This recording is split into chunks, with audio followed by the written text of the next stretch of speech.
sustains us all, that enables us all to continue each in their own way, because we are all different, even according to each individual's work. But what joins us to become one person is the sweetness from the flavored drink Alleluia Ginger Tea drink and Alleluia Tamarind drink. The flavor that quenches your thirst while at the same time treating and healing your body, because it is 100% natural. Enjoy the drink that has got the tamarind juice in it. Made by Alleluia Reflexology, Healthy Solutions and Nutritional Research Center Limited. Get yourself a bottle of Alleluia from all shops around. Buli munya-Uganda nayitinga amakuru marungi. UBC West eyina amakuru marungi kandi agali kwesigwa. Leero za program zaayo ziri omulunya kitara hamwe n'olufumbira. UBC West eyina tekinologiya ey'omulembe eri kugibaasisa kuhika omu bicweka byona omu ihanga nangu n'aheeru y'eihanga. Tukwatire aha frequencies ezo: Kisoro 97.7 Fama, Kabale 93.7 Fama, Hoima 99.1 Fama, Kampala 105.7 Fama, Mbarara 97.4 Fama, Futpoto 98.8 Fama, Masindi 5 Fama. Kurikiriza UBC West ohulire embagatiza. UBC West empika huna.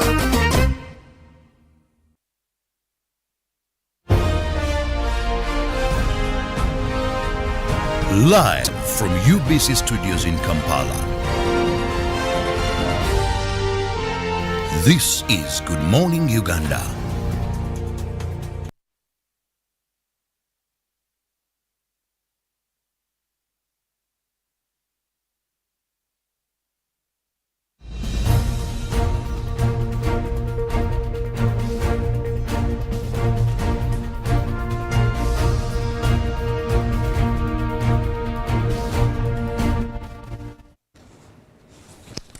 Well, hello there. Thank you for joining us as early as this morning on the 18th of April 2022.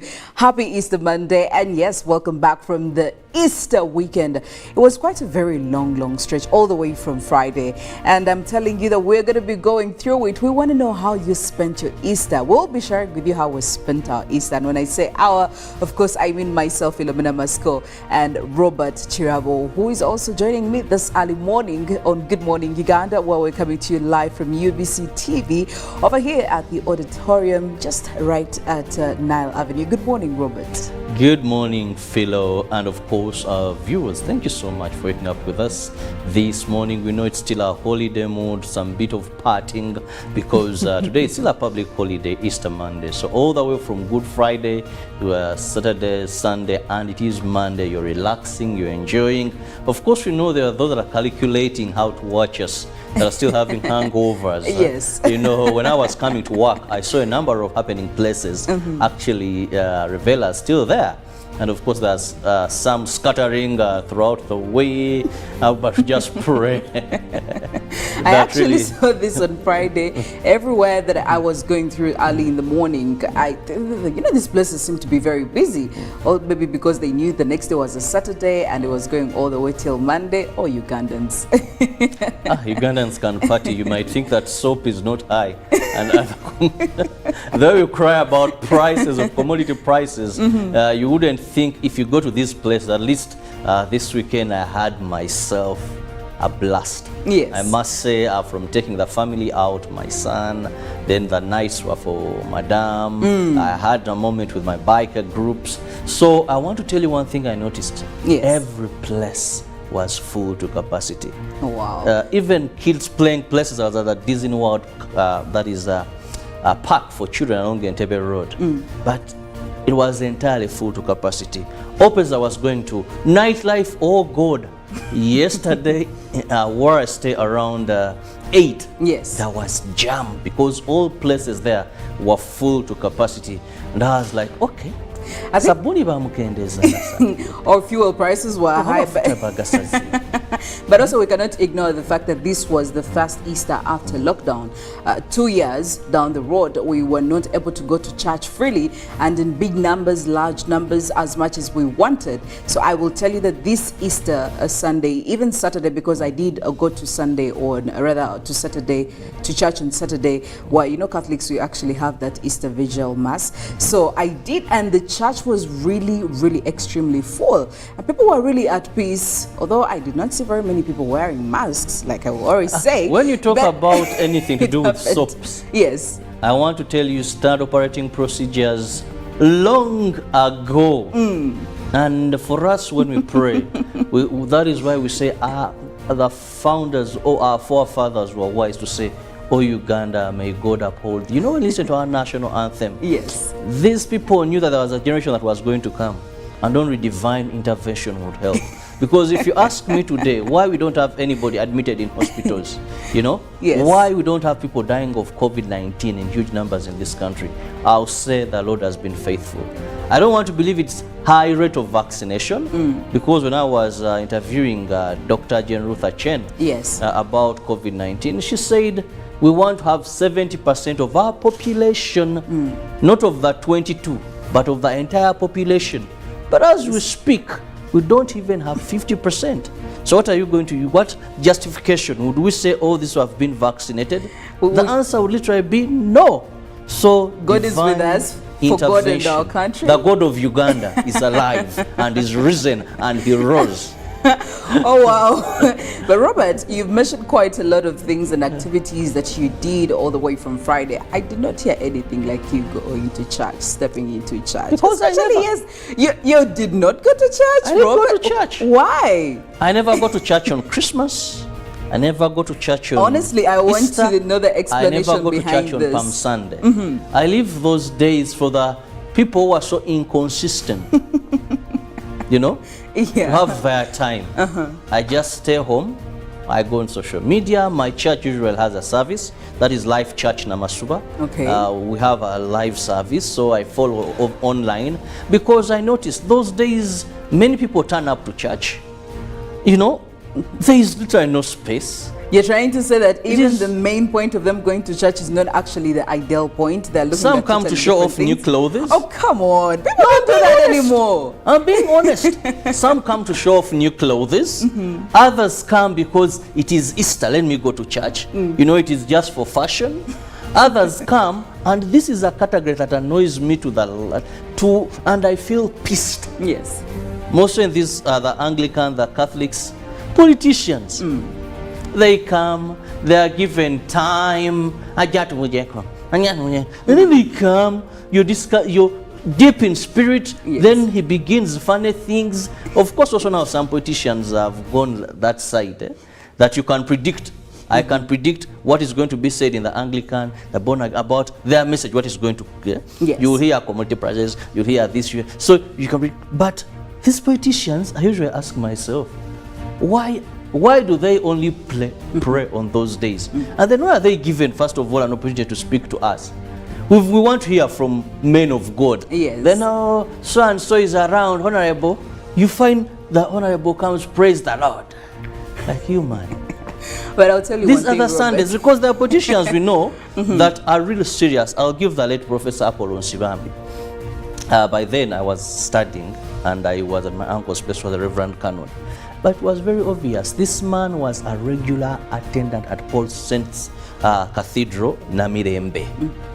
We have the likes of Paul Kawanga Semwogere when he was still a politician. Lubaga. There are those who know that for them they'll always go to church. But there are those that come on these special days and they want to speak and they just drill us from the Spirit of God. I never go. I leave such characters to enjoy our comfortable seats. Taking the entire day. We contribute after to all, the it's church. one day in a Today we are the ones saying our AC of the church has a problem. We are the Christians that contribute. The calves of our reverend has a problem. Yes. We contribute. We are need to the touch ones. up where our Yes. reverends and priests. For them, they spend come the only night. once Yes. for showbiz. Well, I hope the Lord this time, it was Easter, he resurrected. Please, you politician, whichever church you went to this Easter, do us a favor. May the Spirit of God come upon you.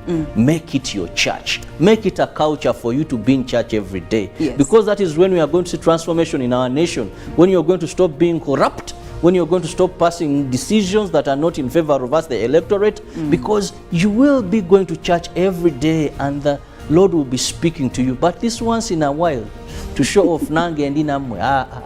I'll tell you, Robert, though, the issue that I really do have with a number of these politicians is, they make promises, they make pledges, finances.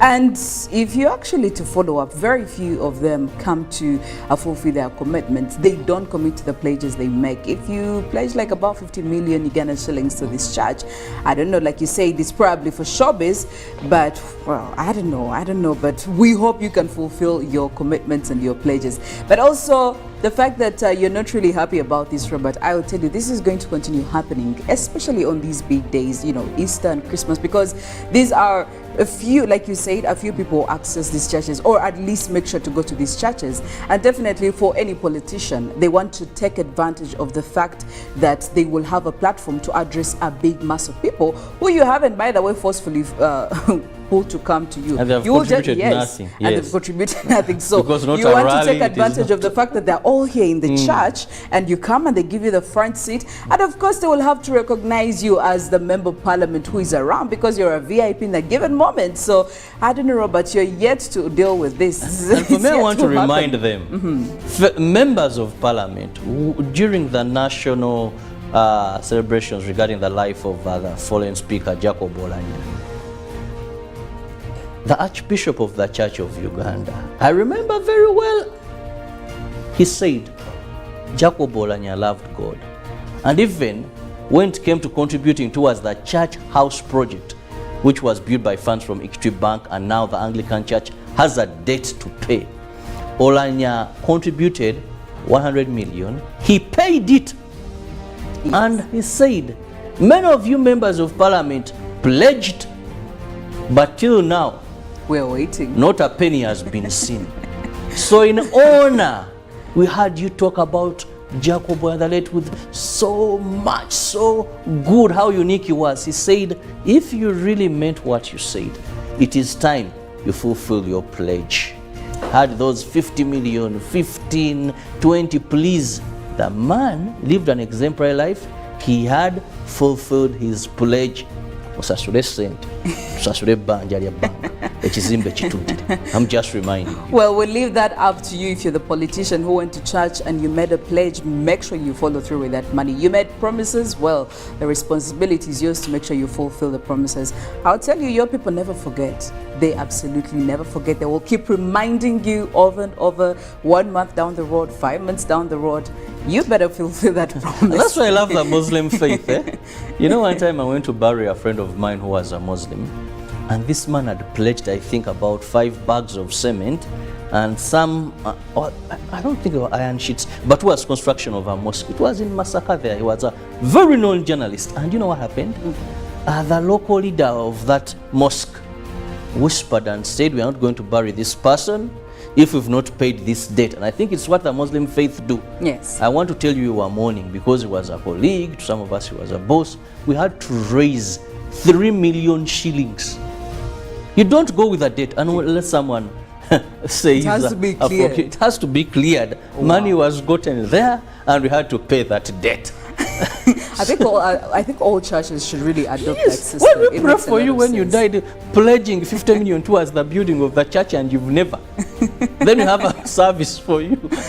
Oh, wow. I think this is really, really interesting. I would highly, highly, highly advocate for such a system to be adopted by other religions. Well, a lot also did happen in the news, but of course, mostly it was about the Easter celebrations, Robert, all over the world, different parts of the country. Everybody was preaching about totally different things, but all in all, I realized that they all have something to do with the Uganda that we are living in right now.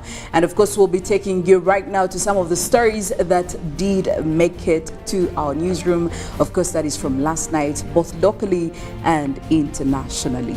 And we begin with prayers that were held at Rubaga Cathedral, and these were Easter prayers where the Archbishop of Kampala, His Grace Paul Semogele, presided over Easter prayers at Lubaga Cathedral and urged government to let people express themselves freely. He particularly appealed to government not to silence the current poison talk. The Archbishop of Kampala, His Grace Semogere, was the main celebrant during Easter Sunday prayers held at the cathedral. Semogere thanked government for protecting Ugandans against COVID-19.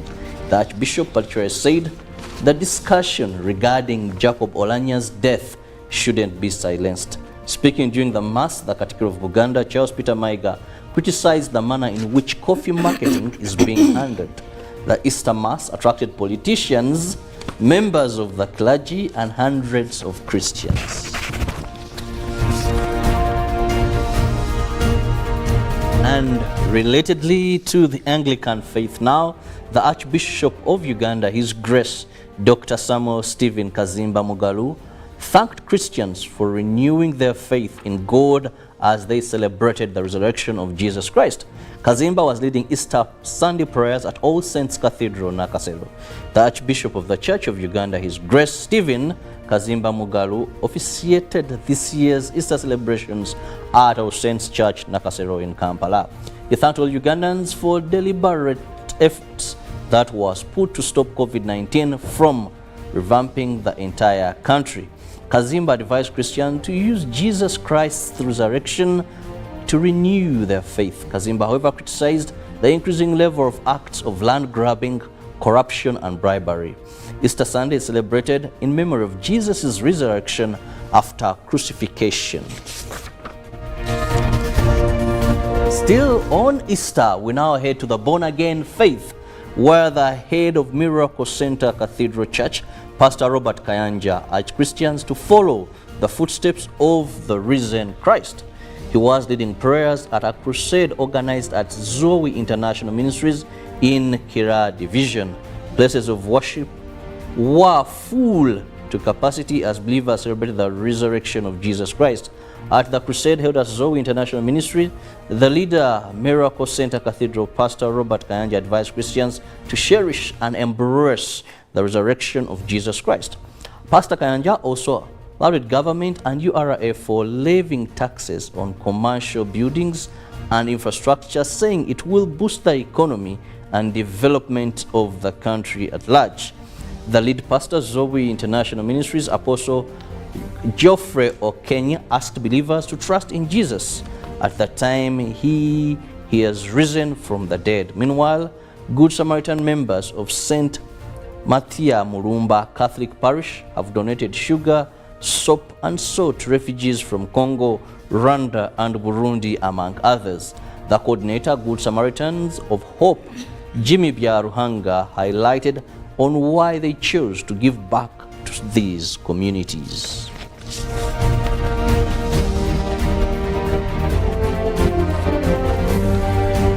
And finally, on the local scene, the 2 years of lockdown due to COVID-19 created more vulnerable children, more so those abandoned and dumped on the streets of Kampala. This is mainly those who do not want to take the responsibility of caring for these babies. When COVID-19 pandemic broke out in March last year, little did anyone guess that it would affect unwanted pregnancies among young children. Studies now indicate that Eastern region registered the highest number of child pregnancies, mostly through relatives and trusted friends. This is one of the reasons why these young mothers started abandoning their own babies onto the streets. The administrator at Sanyu Babies Home, Barbara Mutugambwa, said after the first lockdown, they started experiencing an increase in number of abandoned children. Sanyu Babies Home realized that it had a bigger responsibility to look after those vulnerable babies as soon as reports started coming out. The Association of Retirement Agencies has now extended support in form of donations to Sanyu Babies Home. The association gave the children essential commodities like soap, sugar, and diapers, among others.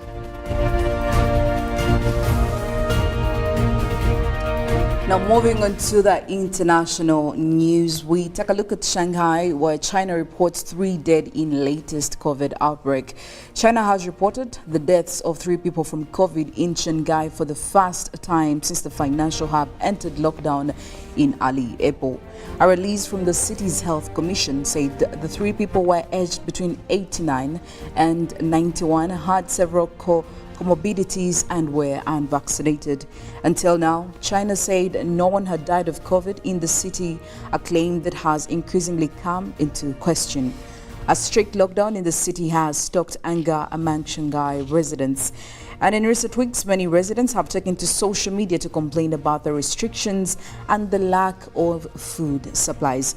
In a statement announcing the deaths, Shanghai's health commission said that the 3 people died in hospital despite full efforts to resuscitate them.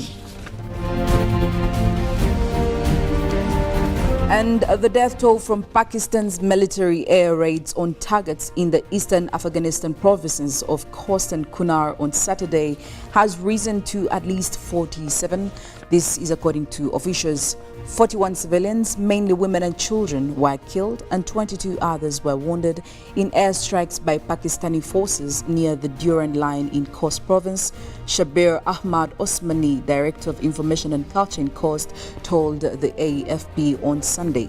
2 other officials confirmed the death toll in Khost, while an Afghan official said on Saturday that 6 people were killed in Kunar province. Afghanistan's largest news channel, Tolo News, showed images of children's bodies it said were killed in the air attack. The same channel showed protests by hundreds of residents in Khost condemning Pakistan and shouting anti-Pakistan slogans. The Pakistani military has not commented on the attacks, but on Sunday, the foreign ministry in Islamabad urged the Taliban authorities in Kabul to take stern actions against armed fighters launching attacks against Pakistan from Afghan soil.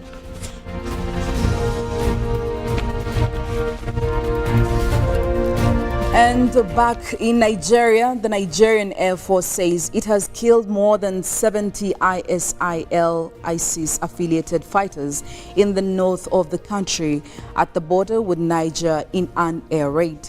Saturday's statement said aircraft from Nigeria and Niger took part in the operation. The Lake Chad area where Nigeria said it launched the air raid is known for hosting fighters of the Islamic State West Africa province, an armed group active since 2016. With odd rivals, Boko Haram, the 2 factions have killed more than 40,000 people in the past decade. More than 2 million people are still displaced from their homes due to ongoing violence. Missions over the suspected locations conducted on 13th April 2022 specifically cited large number of terrorists, a likely logistics camp, according to Nigeria's Air Force spokesman Edward Gapkwet. As a result, they carried out air attacks on April 14th at Tumbun Rego and a nearby training camp, he added in the statement. Over 70 ISWAP terrorists were either eliminated or severely injured. He said, Nigeria often scales up its offensive at this time of the year before the rainy season starts.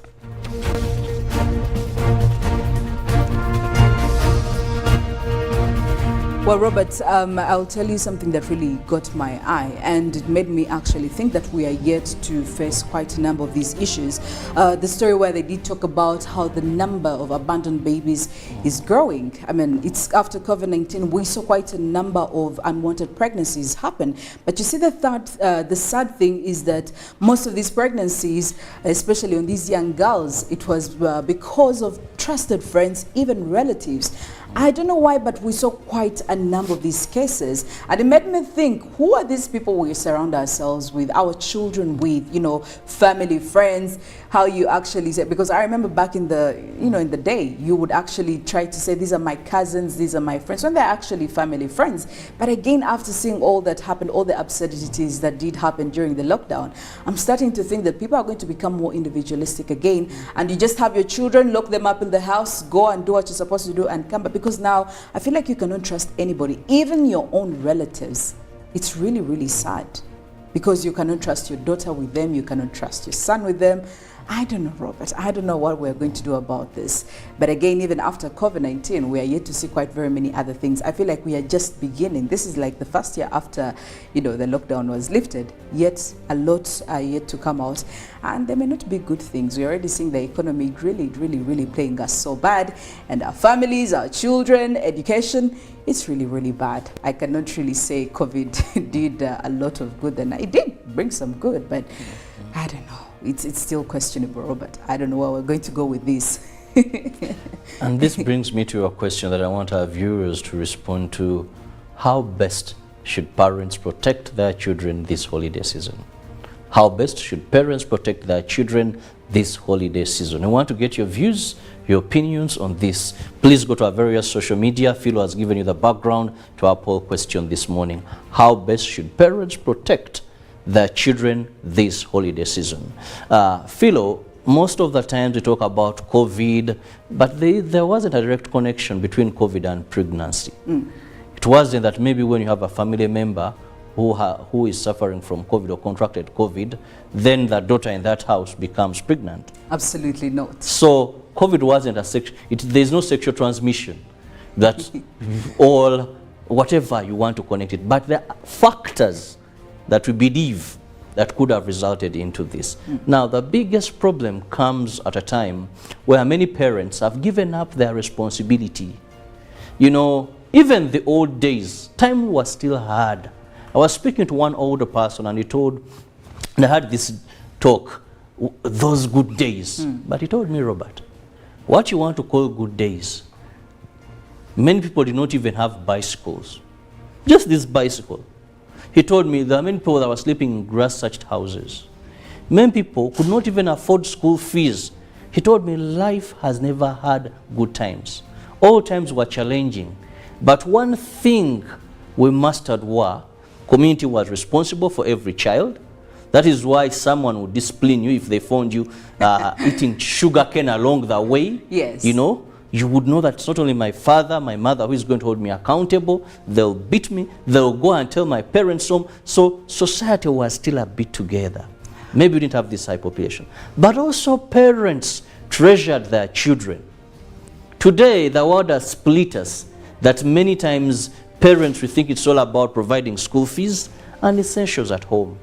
I want to tell you, much as the old man would go and drink in the evening, the mothers were always home because they were not working. Even those families that had mothers working, the mothers, there's a way they looked after this girl child.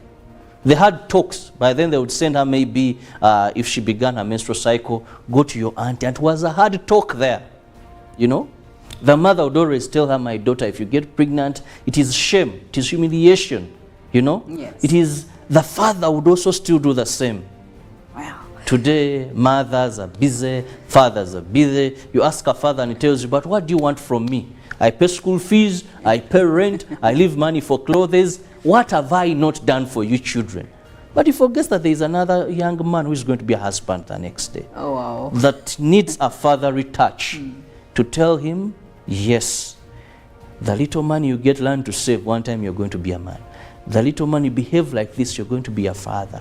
Do this. There is a young girl that is going to be a mother. Be a responsible man. Because parents have forgotten that parenting is permanent, parenting is a lifetime job. We've had these Easter holidays, but there are fathers that were never at home. They were not at work, they were not busy at all. Yes. But they'll tell you, awakate wasibika, let me go. But when you stay home, you understand these children. Sometimes you hear them play and say some funny words. You get give it? them time, you understand how they were mothers. They should be able to talk to you. That she just chose and said, let me go to the saloon. Today she's doing nails. Tomorrow, let me go visit. Let me go to the beach. Robert, at the end of the day, they will get that. They will get the point. These children you wake up to hustle for are going to be wasted in drugs. You'll end up, she's conceived, and at the end of the day, you've lost the war and the battles.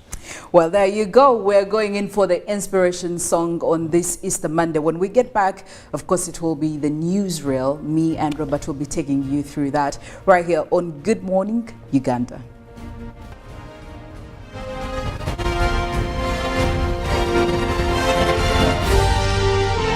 This is Good Morning Uganda.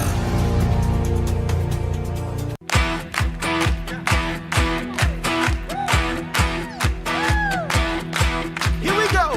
Risen, he's risen, forever glorified. Live from UBC Studios in Kampala. This is Good Morning Uganda.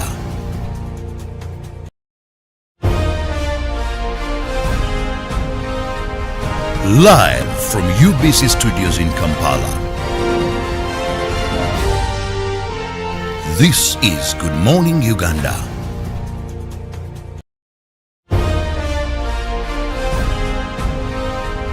Live from UBC Studios in Kampala. This is Good Morning Uganda.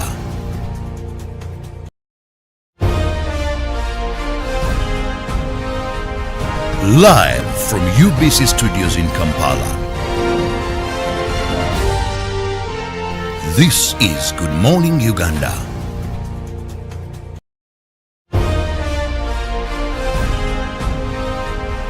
Live from UBC Studios in Kampala. This is Good Morning Uganda.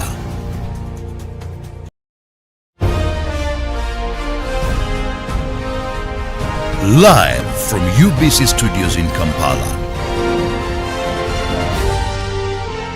This is Good Morning Uganda.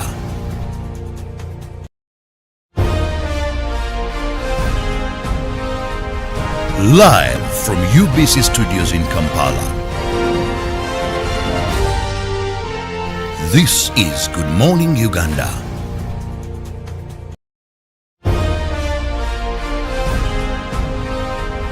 Live from UBC Studios in Kampala.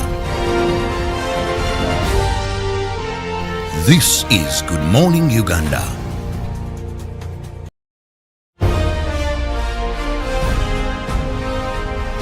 Live from UBC Studios in Kampala. This is Good Morning Uganda.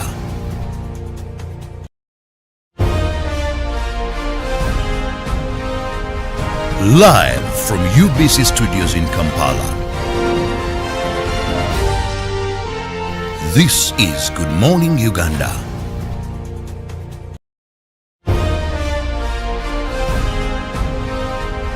Live from UBC Studios in Kampala. This is Good Morning Uganda.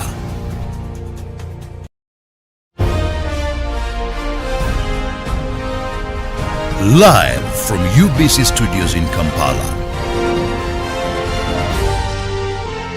This is Good Morning Uganda.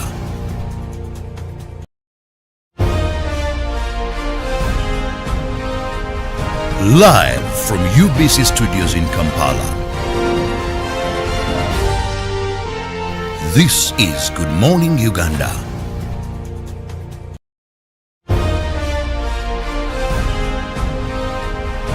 Live from UBC Studios in Kampala. This is Good Morning Uganda.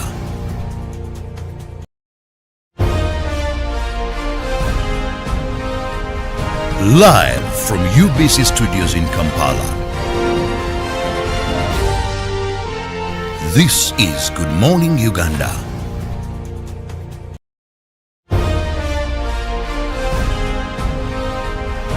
Live from UBC Studios in Kampala. This is Good Morning Uganda.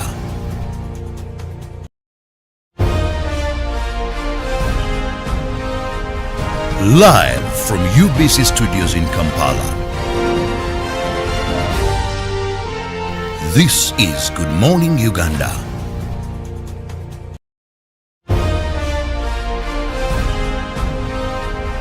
Live from UBC Studios in Kampala. This is Good Morning Uganda.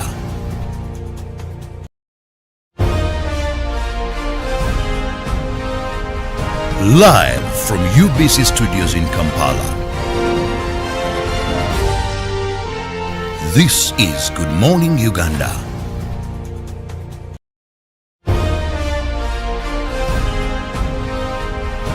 Live from UBC Studios in Kampala.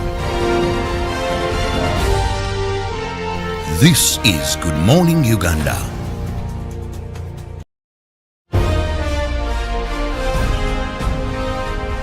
Live from UBC Studios in Kampala. This is Good Morning Uganda.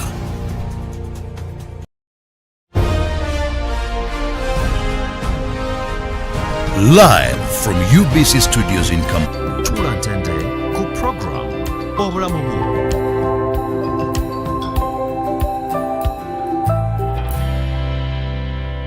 Was brought to you by Just use MTN to make calls, send SMS, load airtime, buy bundles, or pay for MTN subscription services. Everywhere you go, MTN.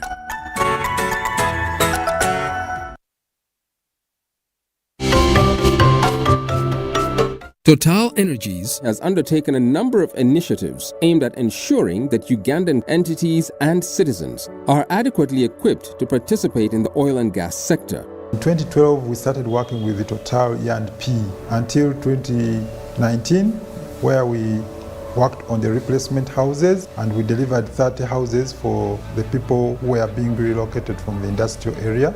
We are also working with the Total Energies on over 10 kilometers of roads that we are undertaking. There is a ripple effect. We are getting the services of labor within the communities, materials. Total Energies has been of great assistance to our development.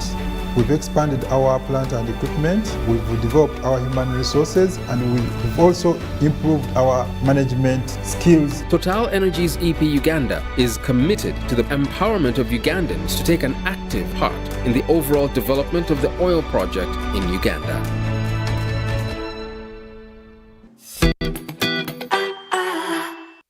COVID-19 is still here with us.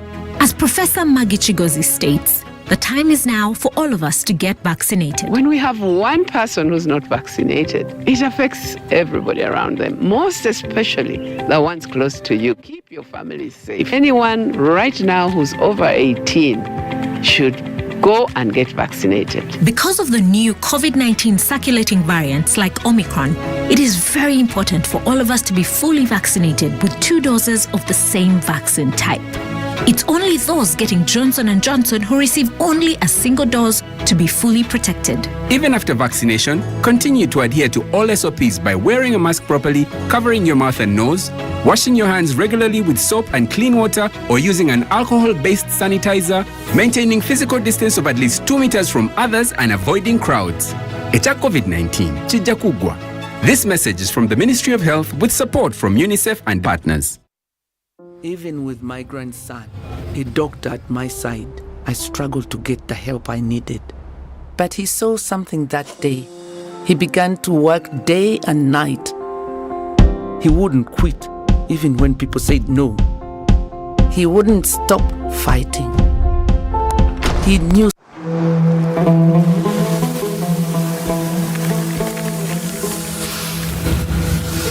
a World Cup in the desert, the first one in the Middle East, the first to be held at the end of the year. That's crazy.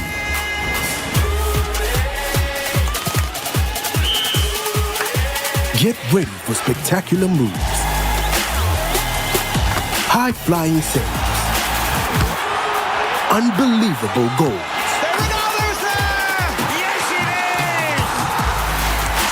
Out of this world celebrations.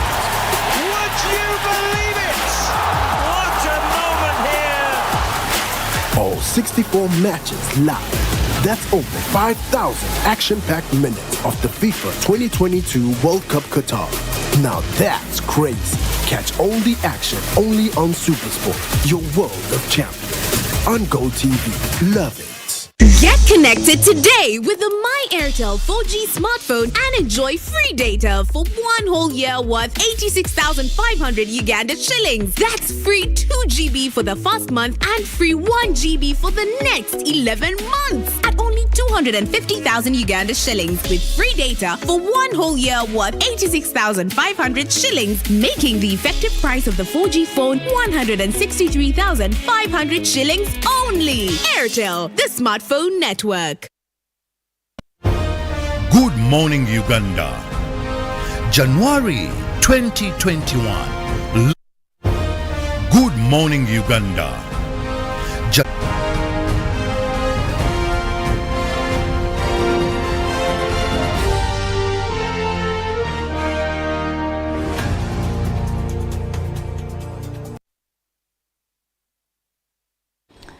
10 minutes after 7 a.m. right here on Good Morning Uganda. Thank you for joining us right here on Good Morning Uganda News Reel.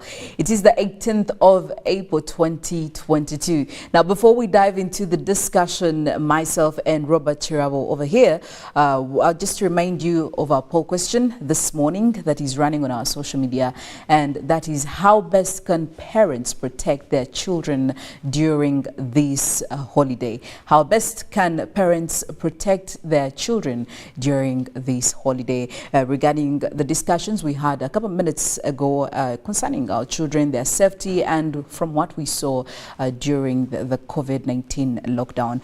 But also getting into the discussion this morning, yesterday was Easter Sunday, and this very specific moment we want to focus on the role of a church, of course, in societal issues in upbringing society. What is the role of church in society? Now, the thing is, yesterday we did quite cover a number of people, especially churches, and the preachings that we saw, Robert, very many priests, very many Catholic priests, very many Anglican, reverends were talking about, especially very many things that are affecting society. I'll give you an example. The parish priest of Christ the King Church, Kampala, the Right Reverend Monsignor Gerard Kalumba, was condemning what he called subculture of selfishness. And in this, he said, because of this subculture of selfishness, we see people dying, we see all these murders in different areas, we see people hitting others with machetes and all that. But we also had Kampala Archbishop Paul Semogere, who said that government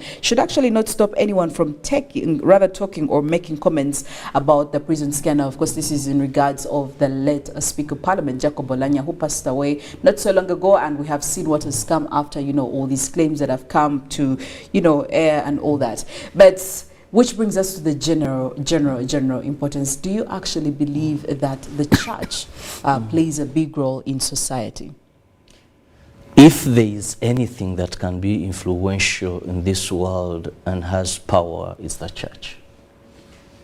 Okay. If they position themselves in the right place where they're supposed to be and do the right things, I believe church has a great impact or role in transforming society in all aspects. Spiritually, socially, economically. And that's why there are two things that are not easy to play about. Issues to do with someone's faith or religion, and issues to do with someone's culture or tradition. Those two are so complicated. Why? Because people are deeply rooted into them. If you find a person and says, I'm a Muganda, I believe in the Kabaka of Uganda, that person just know that Saba Sajja bw'ayogera Omuganda yategeera amaanyi ga Buganda n'ayagala ne Kabaka we. My friend, he will give up anything, even if he's a professor, very knowledgeable in certain fields. He can say Saba Sajja ayogedde, and his reasoning will end at that. That is culture or tradition. If you find someone who is so deeply rooted in their religion, that is why you find that some people have even exploited others. You find a professor being duped by a false prophet. Gives away what he has, a professor of mathematics, chemistry, what? Because you get it. Yes. And he turns a fool before this Young man, very young. To the extent that even you can wash my feet, brush the shoe and all that. Because religion of faith, people believe it so much. They're deeply rooted in their faith. So if religious leaders have that in mind and position themselves well and give the right message, they can transform society. They can make, they can break. Talk about the Pope. My God. The Pope of the Roman Catholic Church. You know, I mean, if people who just think they are next to God or they're in the presence of God, go to Uganda matters, just water. Where people would fight, just take that holy water.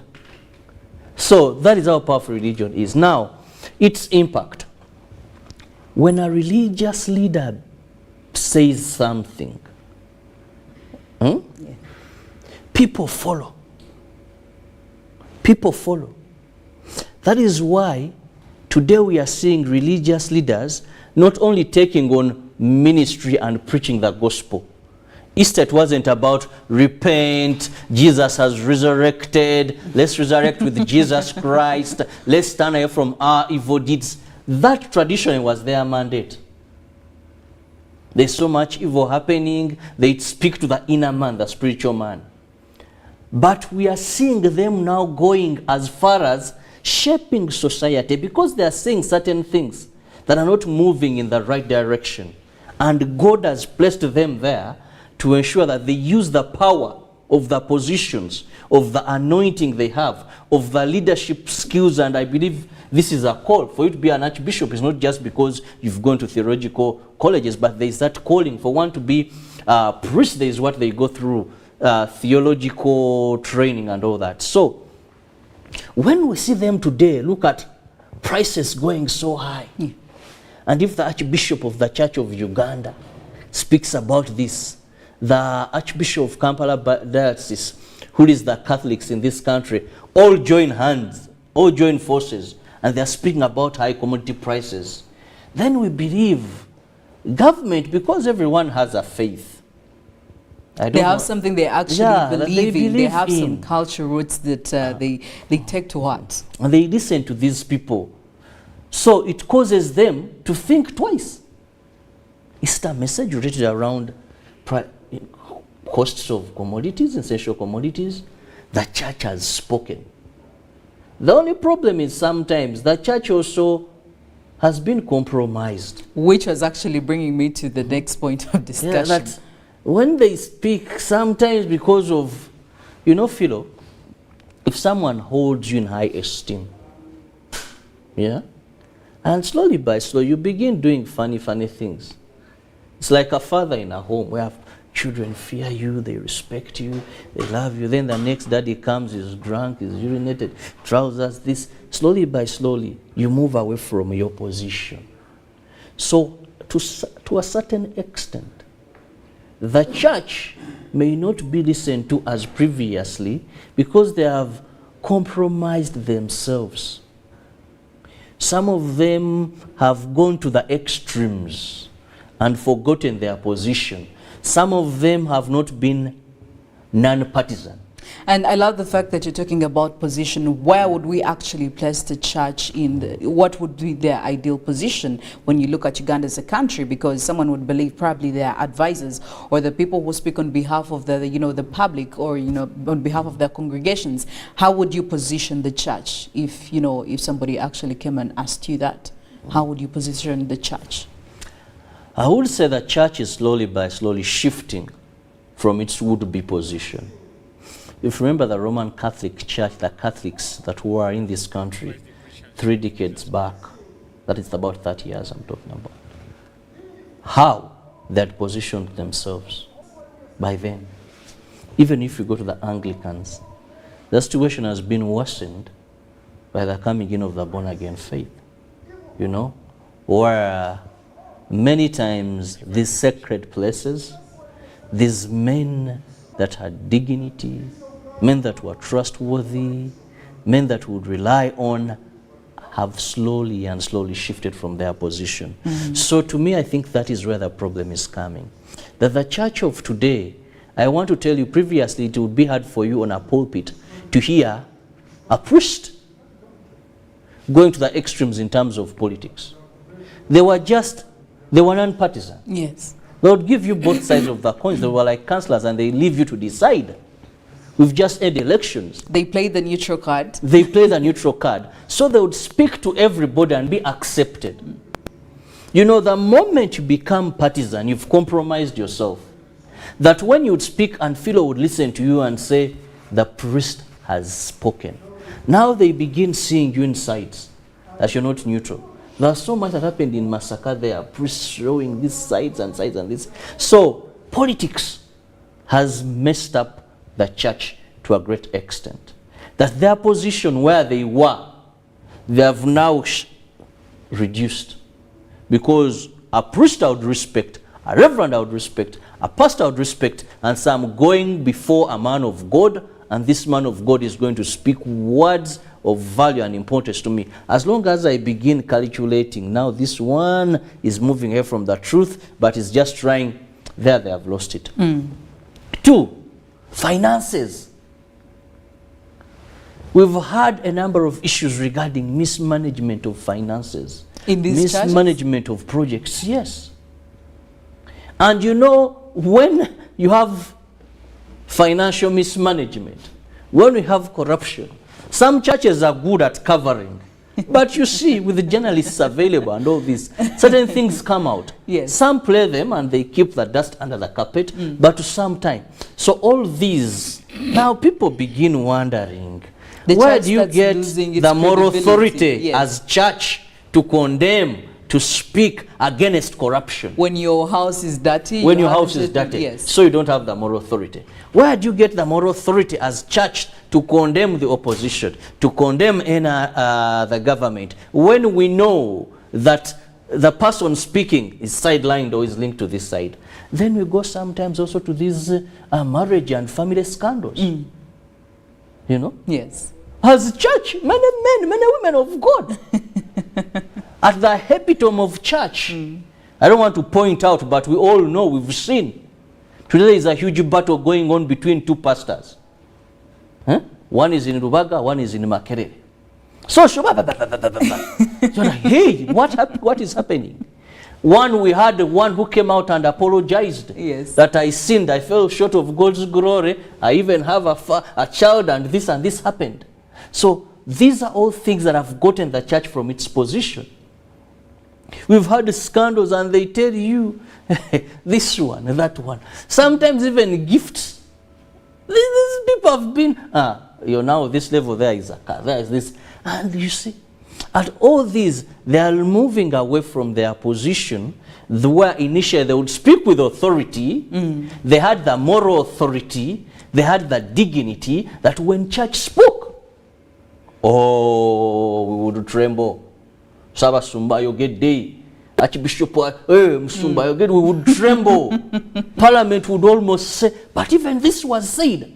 So those elements, corruption, immorality and immoralness, issues to do with the being partisan in terms of politics, are some of the things that church has to sit and address, because they're happening so frequently, are shifting the church. Much as it is pointing out this, that, and that, the big question.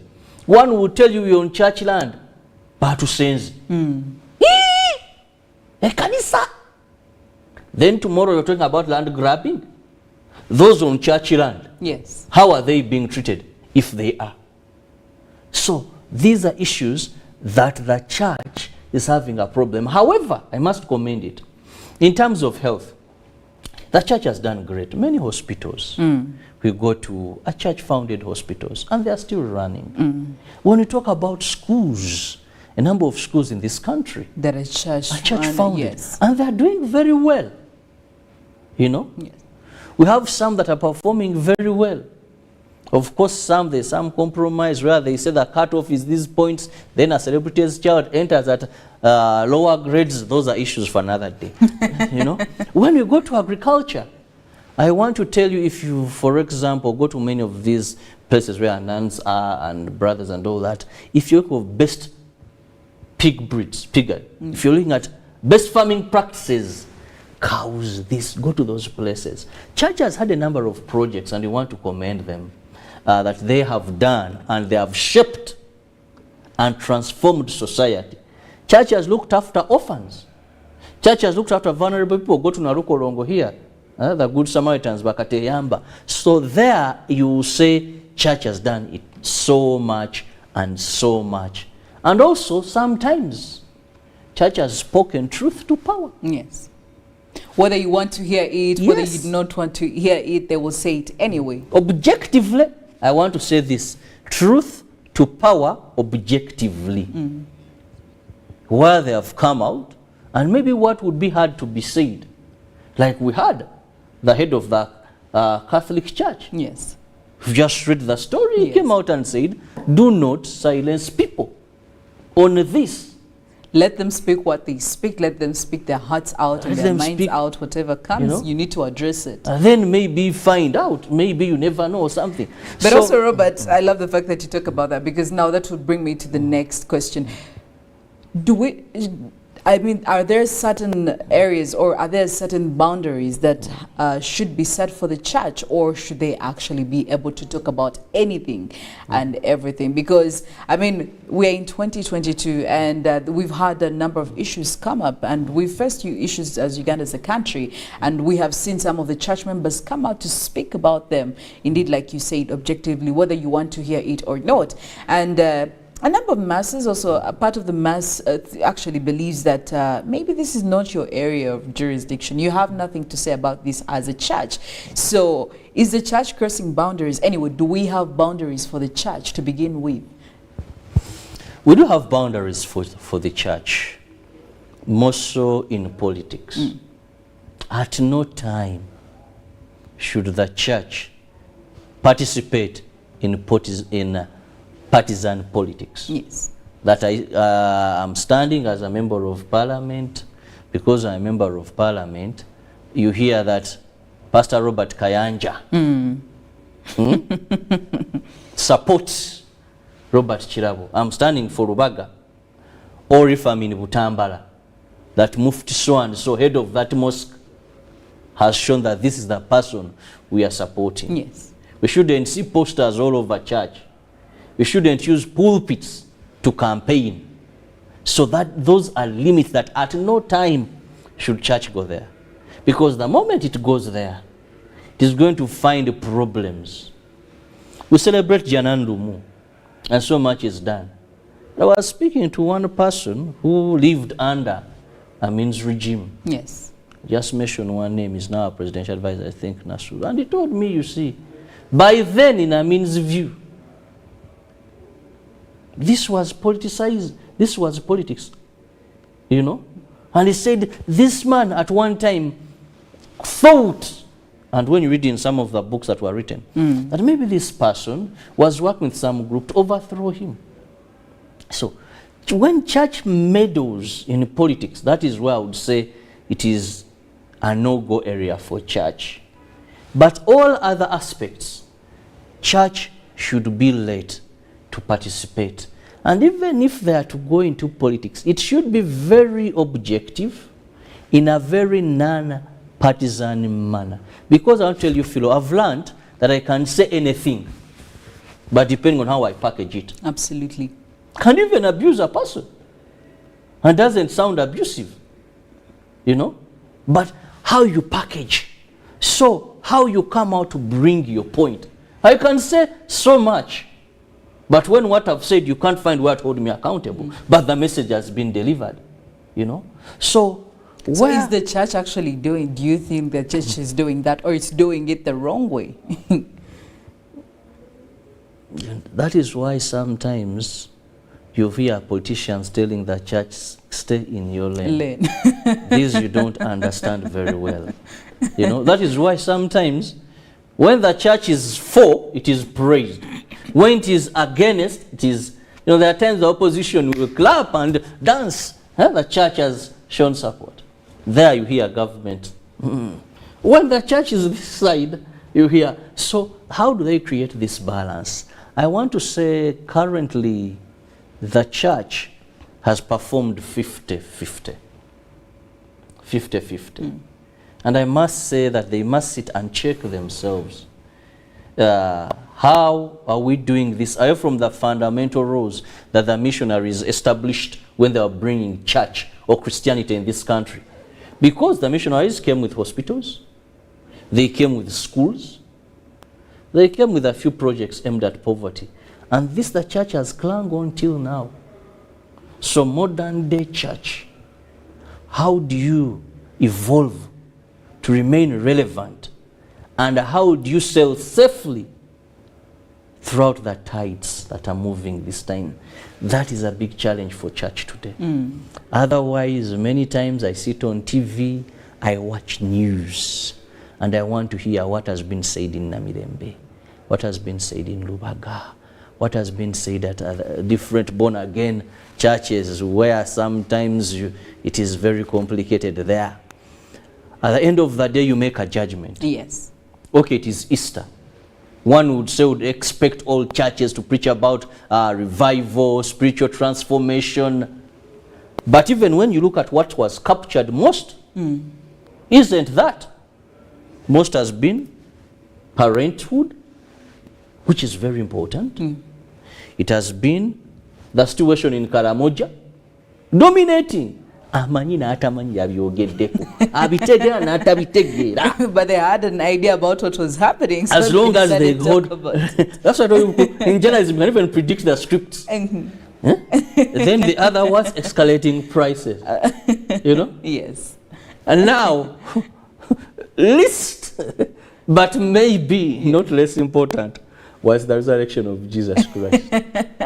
Which should have been the main Which should have been the main. But every one of them, once they reached that point, the government should do something.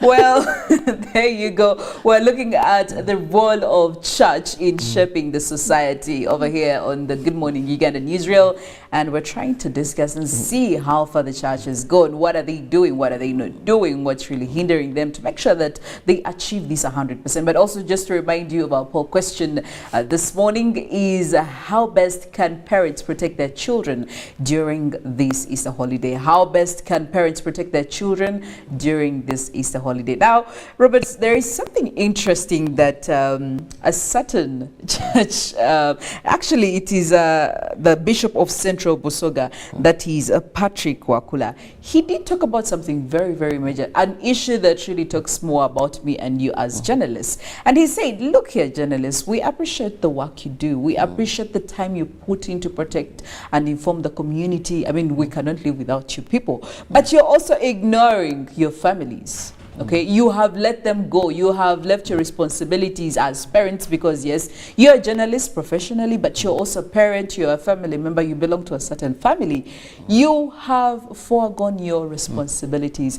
And for a minute, I felt very guilty. I won't lie about that. But what do you think? What's your take on this? I mean, we had all other church leaders say different things, you know, commodities, talking about the lead and very many other things, you know, the insecurity in the Karamajong area. But this specific one said, look, journalists, you're doing too much. And when you look at Easter Sunday, all these stories that came in, all journalists were all over the places, and you'd wonder, when are you with your family? Why are you here on a Sunday? So what's your take on this? You know, our profession is very interesting, that we are the people that can speak for others, fight for others in terms of expressing what they're going through. When border people have issues, the media will be there. Yes. But rarely do we handle issues that affect us as journalists. Now, away from time, many people in our profession are also struggling with fame. If you go to social media and look at some of these people's platforms, they do all sorts of funny, awkward things just to get, you know, likes, to grow their pages. That's why, as one of the people in this profession, actually I'm not stripped by that. Because I recognize that even though sometimes you're in high esteem, do funny things and you're like, what is happening? When you go to marriage as an institution, some find it hard to fight who they become with this exposure and how they manage their families. However, I want to appreciate all those that have done it properly. Yes. Now, you see, everyone in this world has 24 hours a day. The rich, the poor. We all have 24 hours. Now, to believe that is where God gave us equality. Because most of these things you wonder about, at least with time, a beggar on the street, the president, all have 24 hours. Generalizing is okay by the man of God. But you see, life is about priorities and how you plan your time. I don't know journalists who work 24/7, that all the hours of the clock they don't even rest. So yes, people may wonder, when it's a public holiday, you're here, I'm here. But at the end of the day, it is how one programs themselves. What is the priority for these people? If priority is time with your family, I want to tell you that journalists will find time for their family. If it is priority is maybe hanging up with the big boys, that journalist will be with the big boys. So for me, I learned one thing is life is about priorities. Life is about planning your time. That's why you find someone, you ask them, say Jacob Olanya, the late. He was a biker who would cruise to Kasese together. He was a deputy speaker by then. Yes. That was his last ride. Entertainment, they'll tell you the man was there. Church, the man was there. Everywhere he was there. Because he knew how to plan his time.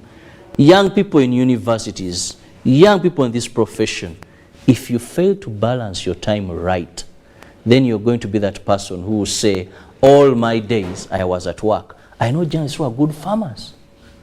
Personally, I'm one of the dog breeders.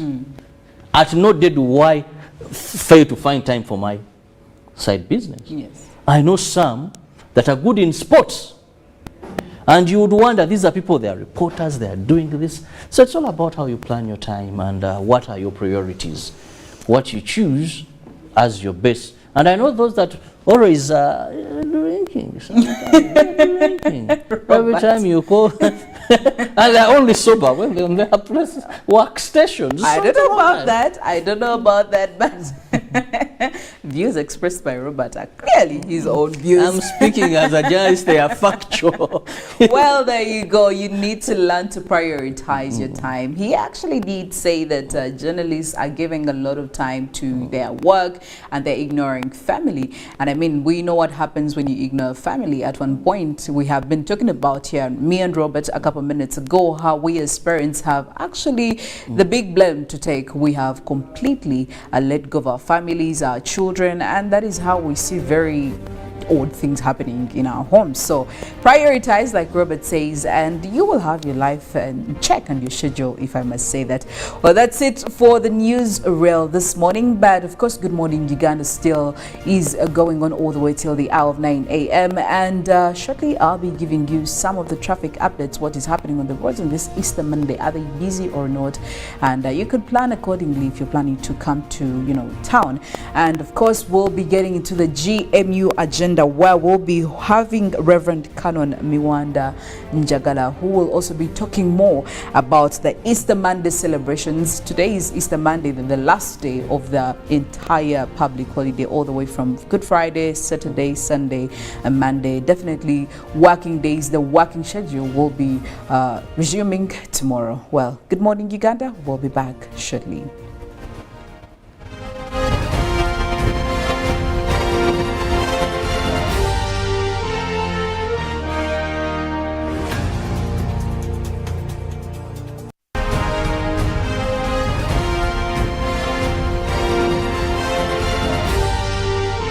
This is Good Morning Uganda.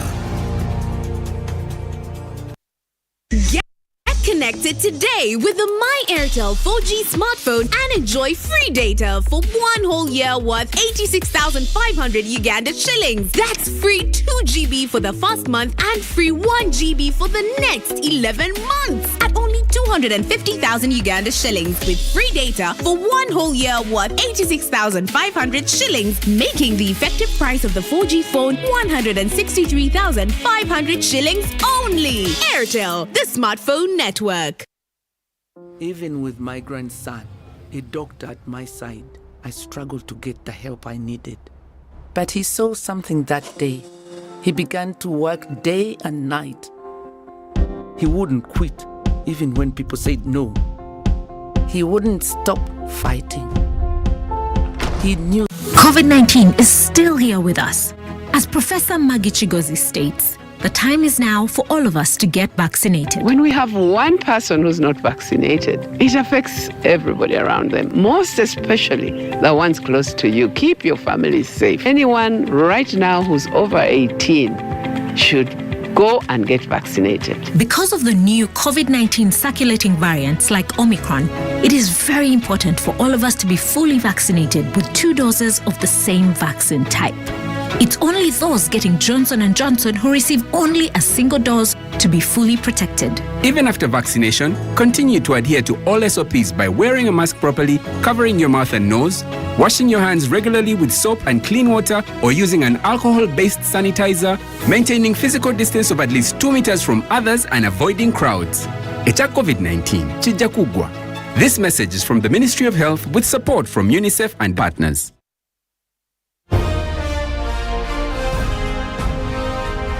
Live from UBC Studios in Kampala.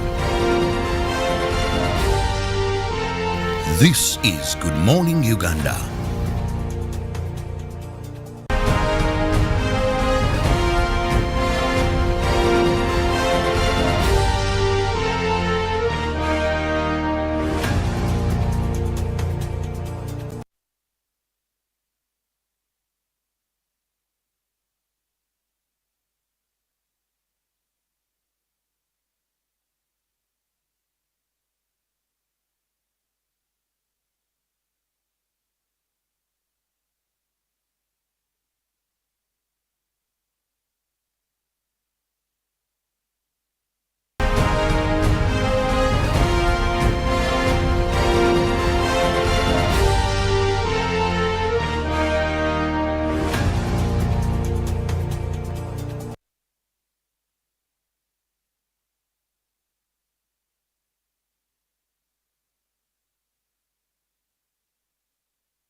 Well, we are going to be looking at some of the papers and, of course, what they have this morning. It is Easter Monday, and we know it is still a public holiday for many people are still home. And we believe that, of course, such a day is well celebrated because it is just a day after Easter. And though not much is said about Easter Monday, actually, biblically, but we believe that this is a day where after the resurrection of Jesus Christ, he spent about 40 days on earth, and he performed a number of miracles, appeared to a number of people, and carried out with his ministry before finally ascending to heaven. Now, the new vision this morning, we have 5,000 teachers denied certificates. That is according to the new vision this morning. Teachers, colleges, or Chambogo University, about 2.5 billion. According to today's new vision. Still, we look at the new vision where clergy decry land grabbing. some of the messages there during Easter services and Mass. Then EC faces shortfall ahead of polls. That is not enough money there. Then Nasura appeals over surrendering land titles. Nasura. Well, there is so much there still regarding land. And the New Vision looks at the new curriculum, Senior 1, Mathematics, Senior 2, and Geography plus Entrepreneurship. This could be your expected job. You never know that you could have your major breakthrough in today's New Vision, where there are 6 pages of jobs, and about 40 tenders are there. Opportunities in Total, JSI, Giza, and Kibale district.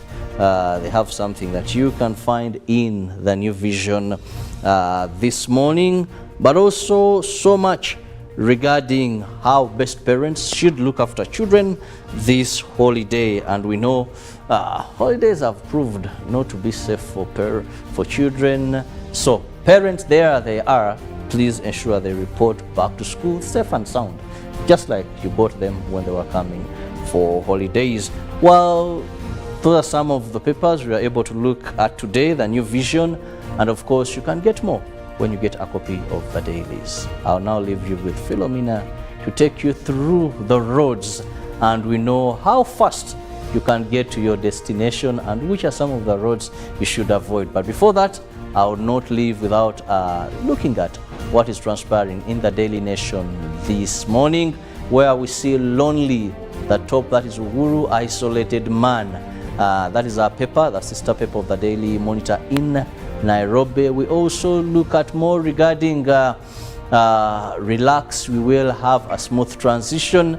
When you know where there's an election in Africa, there's so much worries, but they have been told Kenyans to relax, that it will be a smooth transition of power from one president to the other. Kenya's raid north, where death and misery roam. Still so much, but not to forget that most of the dailies in Kenya are dominated by politics, because they'll be heading in for national election this very year, just in the near future. And of course, they give you how different parts look at politics in Kenya there. But all our prayer is, we pray that have smooth transition and of course a peaceful election, because when they cough, we have an impact of that. Most of there's insecurity there, then definitely there will be insecurity. We shall have spillovers in Uganda. Let's look at Philo, what she has regarding traffic this morning. Well, thank you so much, Robert. Before we get into the traffic, we definitely pose the question for you over there, and that is, how best can parents protect their children, especially during this Easter period? A lot has been going on, and very many parents have also been cautioned to look after their children, to be a little bit extra careful. And some of you have indeed come through with some feedback.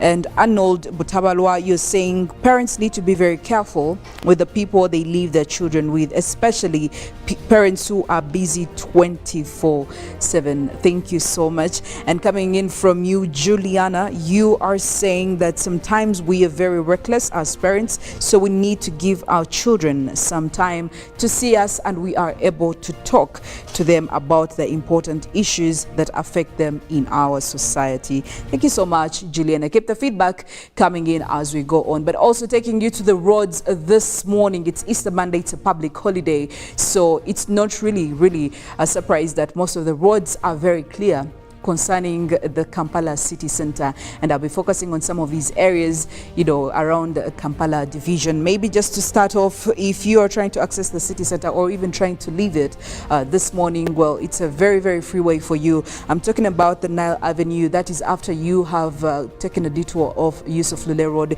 It's very clear. Even Ginger Road, surprisingly, is a bit clear for you to use this morning. And from Ginger Road, definitely you connect to Kampala Kampala Road. Kampala Road is also not a big worry for you. It's very, very free. So yes, I could say the busy schedule will be resuming tomorrow.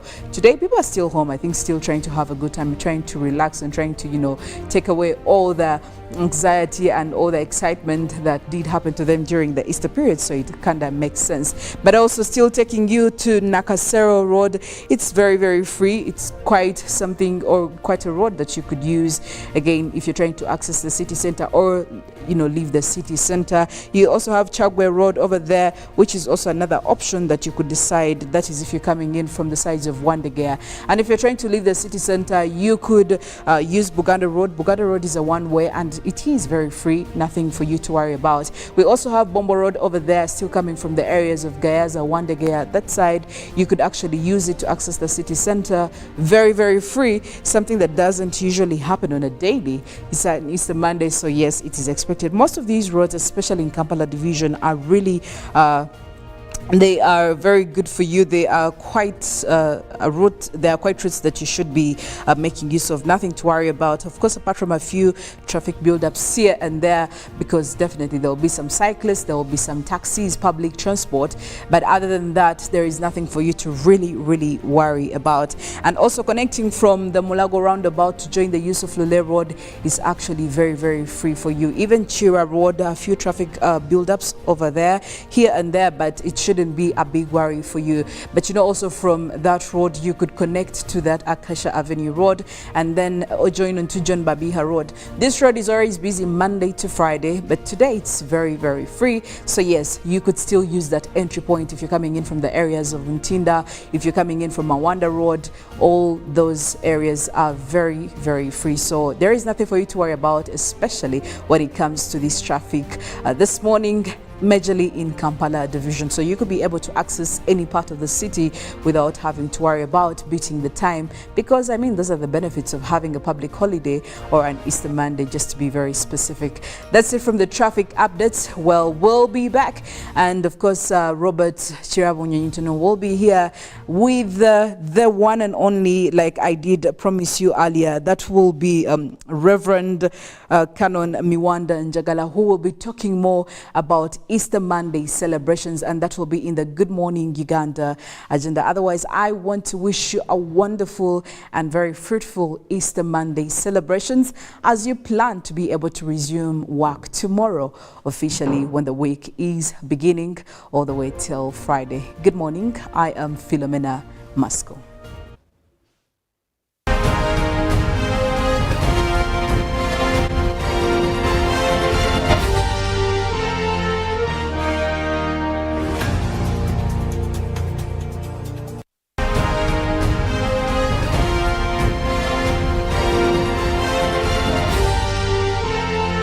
This is Good Morning Uganda. When you talk about our motherland Uganda, the Pearl of Africa, you cannot fail to smile, because of the smile that fills the faces of the citizens. Our nice good weather and nature that sustains us all, that enables us all to continue each in their own way, because we are all different, even according to each individual's work. But what joins us to become one person is the sweetness from the flavored drink Alleluia Jingati drink and Alleluia Tamarind drink. The flavor that quenches your thirst while at the same time treating and healing your body, because it is 100% natural. Enjoy the drink that has got the tamarind juice in it. Made by Alleluia Reflexology, Healthy Solutions and Nutritional Research Center Limited. Get yourself a bottle of Alleluia from all shops around. Pick of the day on UBC, brought to you by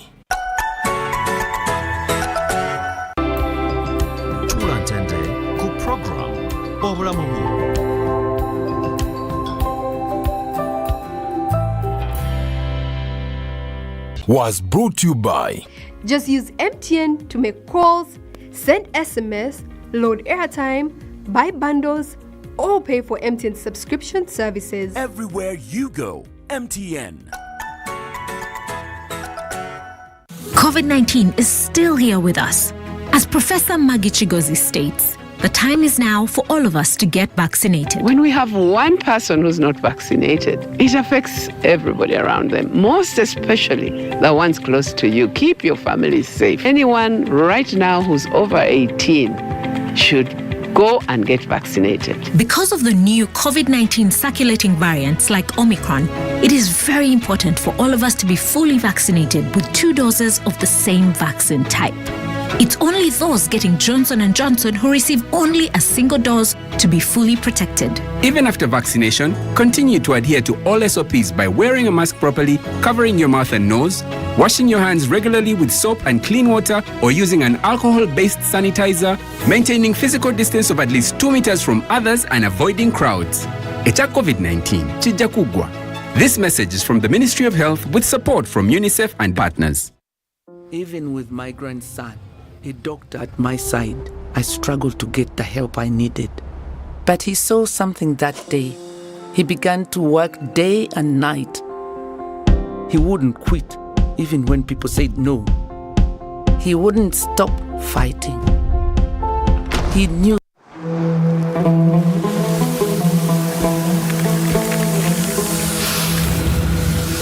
A World Cup in the desert? The first one in the Middle East. The first to be held at the end of the year? That's crazy.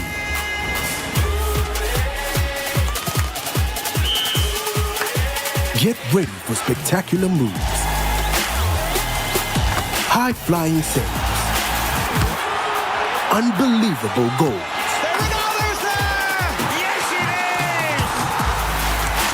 out-of-this-world celebrations. Would you believe it? What a moment here! All 64 matches live.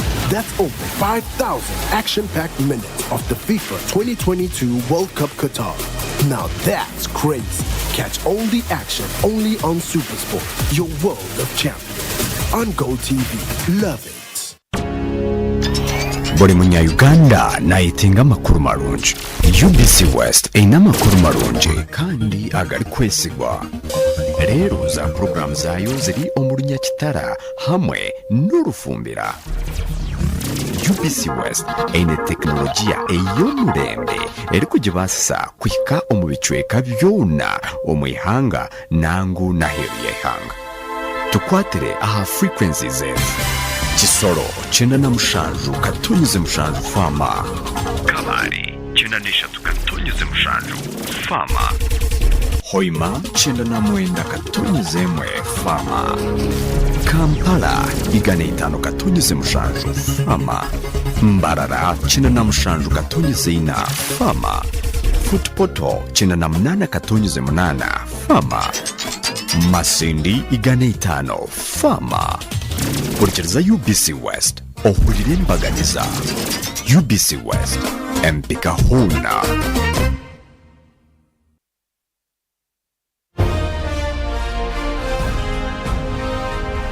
Live from UBC Studios in Kampala.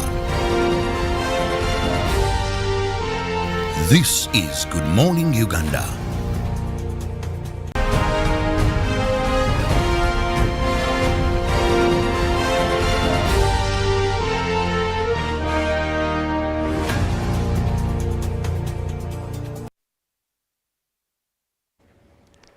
Welcome back from that short break. It is still Good Morning Uganda and Good Morning Uganda agenda. Now we know you're in a festive season. It is a public holiday, people are in relaxed mood, and we choose a topic that is also a bit relaxing but very, very relevant at such a time. And today we want to look at the role of family in changing, shaping, and transforming society. We know the family is the smallest unit of any society, and each and everybody comes from a family, no matter how complicated it is. Even if you find people on the streets, they still have what they call home, they still have a family. Even the richest of the rich still have a family. So it is this family that we want to look at today. Of course, there is an extended and a nucleus family, but whatever it is a family, and it has a great impact. Now, we were supposed to be having, that is Reverend Canon Njagala Miwanda, but he has official duties that have arose, whereas to stand in for someone on a baptism. But we want to thank our guest this morning because by just a call away, he was able to make it, and that is the Global Peace Ambassador, Milton Kambura. Milton, thank you for honoring our invitation on short notice and turning up. It's called national service, and it's always an opportunity and honor to also use this space to expand our narratives on the future influences for peace. And family is at the center. As you already know, the family is the building block of society. So this is the most strategic theme to actually to launch into this year when it is still fresh. Well, we just did a story in one of our news where one of the religious leaders noted that something has to be done. We are having a lot of abandoned children as a result of teenage pregnancy, and now the worst or the most scaring being these are relatives or trusted people. Previously, a child belonged to the community. Every person was very responsible, and these were rare. In my culture, we used to call it amawe mukirano because it was something unheard of. If it happened, the entire community would feel ashamed, would feel embarrassed. Today, aunties, uncles, cousins, fathers are a danger to these young girls. It's unfortunate, Mr. Kirabo, and our viewers, I must say, it's really absurd that the shared values that shaped Africa and the world are dying, and we are watching. And so we wonder, how shall we then achieve even the national vision, the SDGs we talk about, the dreams that each one of us has, without the foundation that builds society? So we are talking about rising taxes. How will you rise taxes when the whole country is lacking values at the family base, the base of the nation? So when children, especially the girls, are raped, defiled, means defiling the whole country, because it's the women that build the future of the world. And so when they are traumatized at such an early age, that has what we call a long life experience that talks to her future. It actually breaks her half while she's still walking but dead in spirit. So she cannot trust herself. She cannot work with boys. She cannot get married. She hates boys. You know, she's always in tears. She's always, you know how girls grow when they remember that, oh, that man raped me. I was defiled. They will definitely produce. And the worst being, this is a person close to them. Very bad, very family bad. member. And so that issue that happens to one girl means taking Uganda backwards, because they will definitely deliver babies at a very unfortunate age. That means they must stop going to school. That means they cannot attain their full potential. That means they cannot contribute to the transformation of that family from a backward, poor state to a transformed, developed and prosperous family and community. So you may think you are defiling that little girl, but you are defiling your own community and nation. Kambura, one of the things that comes to my mind, and I feel a question we must answer as a country, Uganda, what went wrong? Where did we lose it all? First and foremost, we lost it when it came to cultural values. Where are the kingdoms? I must say that I thank the President of the Republic of Uganda and the NR government, because you remember in 1966 we had the Uganda crisis, and the harsh conditions Obote gave to actually terminate such a history of a nation by not allowing our kingdoms to thrive and build their foundation going forward. His Excellency the President said, no, this is not acceptable. He renewed the commitment to see how Uganda can grow in the grip of cultural leadership So we have now our kingdoms revived. But when they got revived, they did not get united.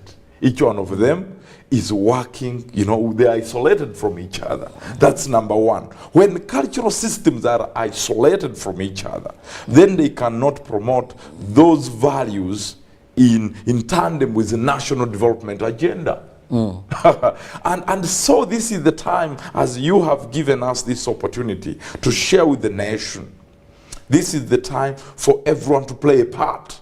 Cultural leaders must deepen common shared traditional African values because they are the same. Don't steal. There is no any kingdom that says, okay, for our kingdom we will promote our children to go steal. No. Incest is never Incest is never. This is an African norm and a belief. And so we all believe that when you sleep with your sister, that is the beginning of a curse. That you'll never achieve anything in your life. Now, you Africans, sometimes they may not understand other religions, but when you talk about their traditional culture, they actually believe culture works immediately. It's immediate. Actually, when you bring in the element of culture, in some cultures, for example, in Uganda, even a person of your clan, you don't marry that person. And Uganda has maintained it. Your uncle, yes. There is so much that the problems you're having today, a relative, an uncle raping maybe a daughter in that family, could never happen because it was a taboo. Now, so the cultural institutions, I agree with you, Milton, that to a certain level, this is a result of lack of these cultural institutions and our cultures. Today we are copying more of the Western culture. That is the problem because... And we think it's fashionable, it's stylish. That's bad. You cannot bring globalization agenda and international framework that focuses to appreciate, the end of the family. The family is the building block of society, and we say peace begins in the home. If we want to see peace, a peaceful world, a prosperous world, it must begin right at the nucleus, at the center, at the cell of society. And so when we have the ills of raping our daughters, denying them to go to school, another issue is the issues of will. When a father dies, they give everything to the boy child. You are empowering one side and you are eliminating the other side. And now in the 21st century, we need the boy and the girl to grow together as they shape a holistic nation full of values.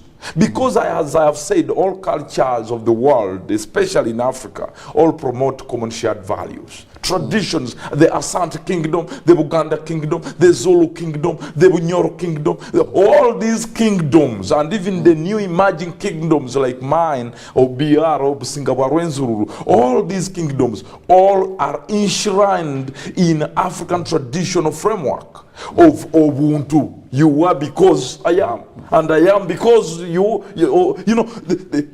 living for the sake of others, living for the sake of good of society. These, and then it had to build the culture of service. Uganda service, that if your neighbor has a problem, it is exactly a problem of your own home. That is the culture. And so if their children are sick, if they are treated badly, if they are traumatized, it is part of you. You are family. You have to get concerned. And it is biblical, by the way. You may think we are talking about just culture. Culture was developed by God himself. That's why Jesus said, I have not come to actually oppose the tradition. No, he was circumcised. That means he came within the bonding of culture. And that's why we got to say, God, to bless us, he must see us elders doing the work of nurturing his children in his wisdom. The wisdom of God is to make sure children are loved. They are taken care of. They are nurtured with godly values. These go down to cultural values. Then he wants us to give them the basic needs of life, food, shelter, because some of these little girls are being attracted by simple gifts. Yes. Gifts. God wants us to sit down with our children and teach them how to work, not to beg. But because we have not done that, they have grown into citizens and they cannot explore the natural resources, and Africa is all begging because we taught them to beg. Now, this brings me to another issue. As we discuss family and its role in shaping and transforming society, one would say family, the institution called family or homes, are under attack. Yes. We have social media attacks. We have the Western culture attacks. Today, there are many single mothers than ever before since the existence of Uganda. They will have single fathers. To some, it's even becoming stylish. I'm a single father. I'm a single mother. I don't want to get married. I don't want to get married. Yeah, I can just have my child. So this institution called family, where we have broken families, and we expect a child who has grown up without seeing a father, not because the father is not there, without having a fatherly touch. I remember in the old days, if a father died, they would get a fatherly figure. Exactly, a brother. A brother. Yes. Not to take over the wife, no. But he would frequent the home, check on the children. He would punish them sometimes. There is a fatherly figure. If a man lost a wife, there would be a motherly figure. Someone to have this continuity of a family where there is a father, there is a mother, and of course society. Milton, today, this institution, what do you have to make of it that we expect, and we're expecting much, yet there is little it can offer because of the challenges? The detailed prescription you have given indicates that we are in the ending times. Are you a preacher today? You know, these things, whether I'm not a preacher, but we are spiritually very strong leaders. We are in the end time. That's why you see a father raping his own daughter. Women no longer feel the backbone and the value of getting married. You know, men are drinking alcohol to the level that they forget their responsibility. Some are just remain donors. Can you imagine? They don't have anything more than that. And they have forgotten. So this shows you that we are in painful time where each one of you must be careful. Now, from what you are talking about, we are in a polluted environment. Our children are growing where technology is enormous, uncontrollable, uncensored. You know, so no one is bothering about your child. That is what I can say, because we have welcomed the private sector to lead the game.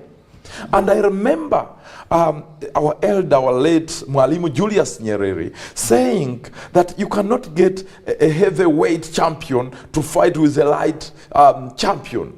You know, there will be a crash even if the laws are the same. And so globalization did not have those, what we call, control mechanisms. Now, you listening to me and your parent, this is the time to do the following. You have a smartphone, right? Yes, you have a smartphone. I have a smartphone. Mine is here. Do you just allow, do you just allow your children to just access any TV channel? That's the question. Or do you just allow your child to go to any link to just watch pornography?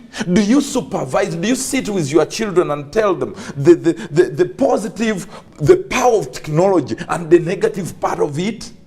Do you have time? Because parents don't have time. We already know that.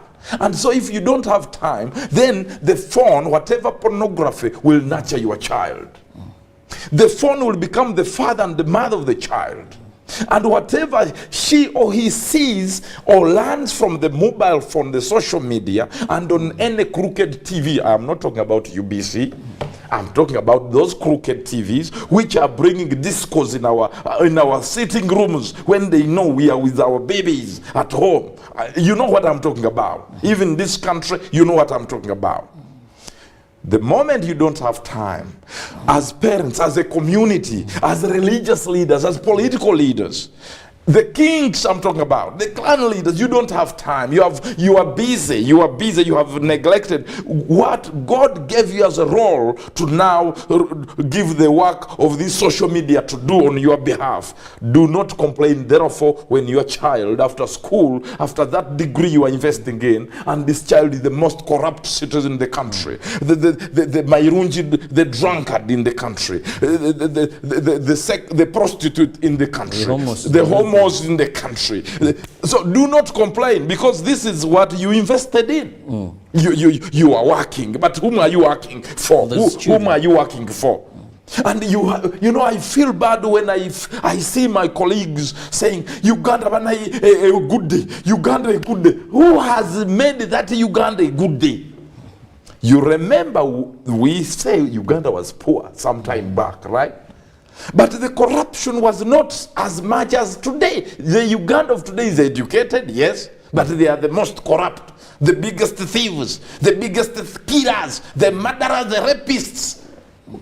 Does it mean we are building cities where these things should thrive? No. God is telling us, therefore, in this Easter period, yes, Jesus died for all of us, the sinners, and he has resurrected, meaning we must act in a fresh blood and spirit. We must make things right. And what does it mean, making things right? You are working, have time to go home and sit with your children, with your wives. Women today drink more than, in fact, women are now the one beating the men. You have seen it now. Women are beating us now. When it comes to drinking, they are the champions. That may surprise you. But Milton, this also brings me to wonder. Yes, times have changed. Women now do so much work. Maybe previously in our cultures where I believe the family was very strong, the lady remained at home to look after children. Today the husband is leaving, the woman is equally leaving. How best can parents then find time for these children? Remember one time, there's some young man that really behaved in unbecoming manner. And an old lady next to me said, I don't blame the young man. I blame where he came from. Yes. She made this in Uganda. And it's carried a lot of weight. I'm like, look, the parents are not even there. Oh, sorry.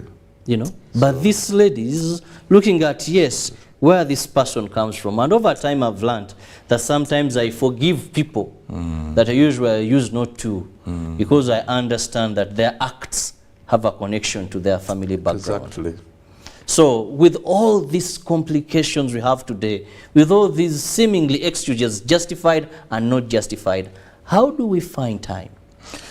You know, my brother, we are in a community, now this is a world community. The pressing needs of life have also piled.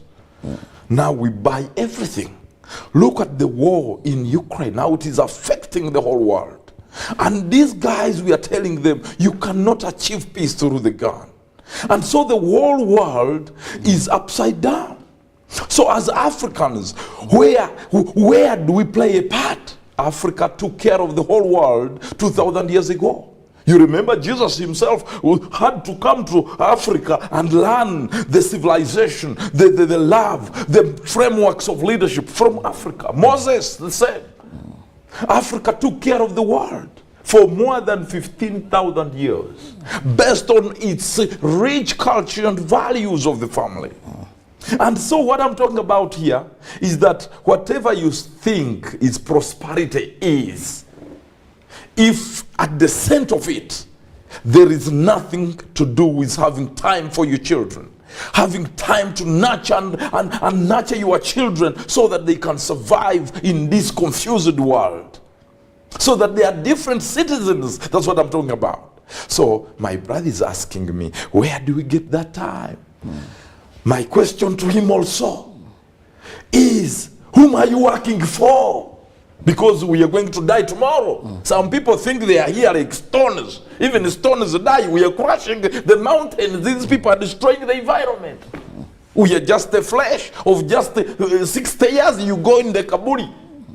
Others are stealing a lot of money. I'm seeing you, man. The food you feed your children is stolen. The clothes you are putting on from corruption. The house you have built is from a deal of killing people. You, man, you already cast the entire of your generation. And so, with the time we are talking about, brother, whom are you working for? We are working for the children. If you are working for those children, therefore, invest 50% of your time in your work. Then 50% give them, because they are the bosses. These children are our bosses. God told us, go produce, reproduce yourself. So if you're a good man, make sure the one you are leaving when you die is good like you. Better, actually. Is a better person. But the thieves, please, make sure even if you're a thief, at least do something. Don't tell this child and say, Mugambe siri, oh, Ango Mugambe siri and Bakubanja. But you see, the parents teaching their children to look like them, the thieves. At least at least the child, make sure that child never sees you smoking. You people, you smoke when the children are seeing you. You drink, you come even when you are urinating in your pants. You can't beat the mother when the children are seeing you, especially those boys. They will also beat their wives. Because daddy was beating mommy.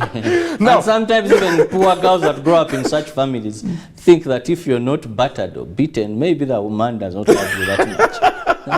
And now the worst thing, the mother abuses this man whose job all was sorts of what? The girl is also listening. Is also seeing. Now these are the girls giving us hard time. We want to marry them. You see the girl is not giving you time. She's also abusing you. You say, "Nakora musango chimia have come in peace." So the whole society. Actually, as we talk about family transforming society and why parents should be very careful, one wise man wrote in his book entitled "The Future," I think it's The Future Wife. He said, when you're marrying a woman, you're marrying the mother.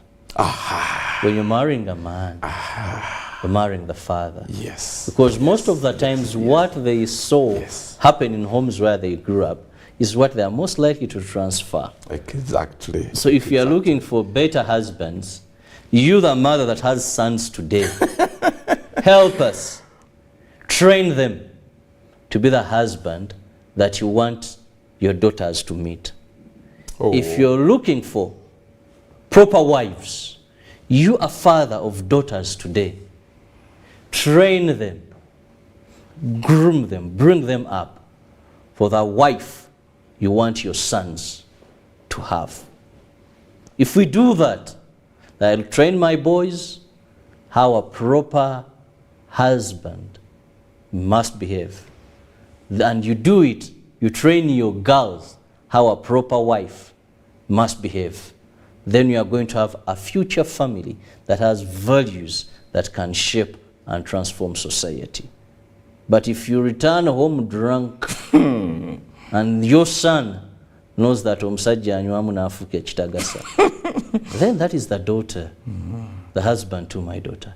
If your mother today, you come home with all utterances, smoking, very irresponsible, my son is going to have such a wife. So these are things we should value. And at the end of the day, Uganda will be a better place. Milton, having said that, thank you for and we are that still direction. expecting family to deliver so much. Let's look at one element that I always wonder, most so in African society, that many times they concentrate so much on the girl child. And even today, government has coped. Even the UN. UN. You know, when a girl is brought up from day one, you're a woman. You know, you're going to be a mother. Even during marriage, there's so much that is taught to them. Girl, the man, little is done. Today, empower the girl child, girl child. We've empowered the girl child to an extent that I was looking at the roll-in of university, that is Makerere. Oh, yes. And today, I think it is 51% are girls. Yes. You know, all universities, the number of universities today, greatest intake are now girls. And I want to thank this government. Yes. Because that is something. When you go to our cabinet, look at percentage of women. When you go to 61%. all other sectors, look at the dominance of women. But there is so much we're not looking at the boy child. How do we address this? Because at the end of the day, the two meet. One prepared, another not. Now, one empowered, you find a home. Many women today, financially, in terms of education, they are more empowered than the men. Don't talk on this. They will slap you. Oh, those ones live with them. Now the problem is, we thought by bringing equality in education, because we even gave them 3 marks to go to Makerere. You remember that 1 point something. We did not end there. We have refreshed the whole constitution to be able to have the eye of equality. Now, we have also gone ahead in the economic framework, because now, right now, if you went to look for a job and you're on a line with girls, they will give girls the jobs, and the boys, they say, go home. For you are the thieves. Better managers in terms of finances. The NGOs. More honest, yes. You have forgotten NGO that world. one. The NGOs are now focused on the girl child. The MPs, I am telling you this thing now, which is okay, because of course we have been here for 5.4 million years as human beings, but all those years, my colleagues, it has been the world of men. Men, and they caused the First World War, the Second World War, the Cold War up to today. Are you seeing the damage? Men, we must also appreciate. It is a time for women. So let us only now harmonize. The word is called harmonizing. So that at the end of the day, the girl child is empowered, but not cut down or disabled when it comes to family relations. Because women, when they are not married, when they have issues in their relationships, they are more susceptible to what we call depression, stress. And we must protect that stress because of that gender, because they are the ones that produce the whole world. So there is a reason somehow. But then, as I conclude on this point, time has reached to see this boy child, because ye kanaluzala mu Uganda bajisiri bada ya Uganda rungi ndwagala nyo lulimi lwa kabaka program ya ruzungu, so feel comfortable using this. The males are the ones that cause problems. So then it means we must center on the boy child also to make sure he's nurtured as a responsible man, a man who's going to be a leader in society. A man who's going to protect the environment. You know, today's men are the one who cutting trees. My fellow Machigezi, you understand what I'm saying? Last week I went to make an evaluation with the team in Endeavour, asking who is the producer who prepares timber in Uganda. I realized my colleagues, the other, you know them, I will not mention them. But it is 98% of these guys are men. You are the one destroying the trees, cutting them, the wetlands. They are the one building. So somehow, the trouble causer, this one, we are saying the trouble causer is the boy child when he grows up. Therefore, all of you listening to this debate, that it would be strategically important that the boy child is equally catered for in terms of preparing him to marry. You have said it well. I won't add any words, sir. I thank you, sir. Preparing him to marry must begin at 0 year, because the mindset must know, I have siblings, the girls. The boy therefore must learn how to serve his sisters with a T. You are preparing this boy. Not this issue. You are a man. They have to. The boy must know how to cook, because after all, my brother, biblically, a woman was created as a helper.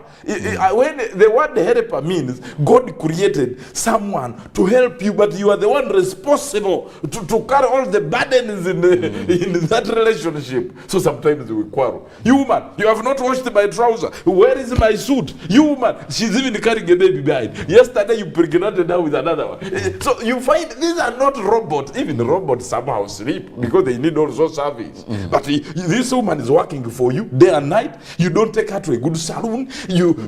Others you have a lot of money. The only thing they are seeing as a transformation is the belly of the man in the home. Big belly. But the younger lady is becoming smaller, shrinking, nothing like a smile when she wants to call her people in the village. Don't call those people. You are going to share my problems with. So, colleagues, as we are entering a blessed year of the Lord, 2022 is a big year. Some of us have issues in our relationships. This is the time as men to now focus and say, hey, women complain. Every time a woman complains, it is the man. First go. Don't just defend yourself because you are masculine.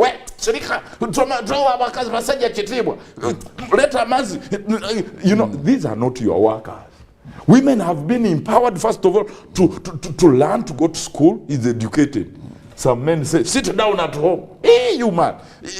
Actually, what happens is that sometimes men fear empowered women.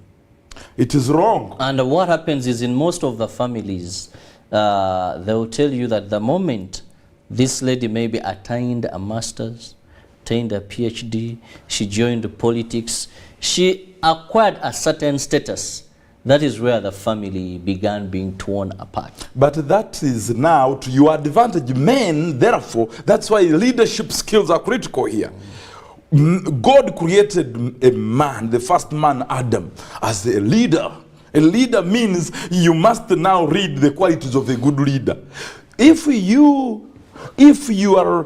wife is well empowered, then use that to your own advantage and to your next generation. Because women, literally, you go marry her and she's a part of you. Therefore, whatever skills she has, water them. If it needs irrigation, irrigate them. Grow her. So because after all, that benefits you and your children. And so this mentality of saying, tuwasaba kazi, nayo mukazi oyo sijja musobora. Men, guys, what defines a man is for man means hunting and protection. You hunt and protect. But then it means, therefore, a man doesn't want to lose. Winning is a man's game, right? So you have a woman who has a PhD and you're fearing her. Time, therefore, is now that we go for women, not just financially. Some of these stupid boys, they think going for a woman who's rich is the solution to their problems. Then they sleep. Blanket, putting the blanket, even time for work. Say, Madam, have you got, please, your time? But the chigai remains at home sleeping. My brother have told you, whether you have married a rich woman or not, everything in that home, the poverty that is coming tomorrow when they have chased this lady and you have misused her money, the drinking, you are the one now bringing plans of going to drink beer. Because it is kasente kamukazi. Okukaja yo nakosika ago chimanye bakazi ba farm. Now when you say drinking, she easily goes with you. If it is time for partying, I think let's go party. Some of these ladies, but if you say let us buy land, that's the issue with our women also. If a man ever brings a deal of building, the woman say that is the role of a man. Are you saying, you fellow men? So men use this opportunity.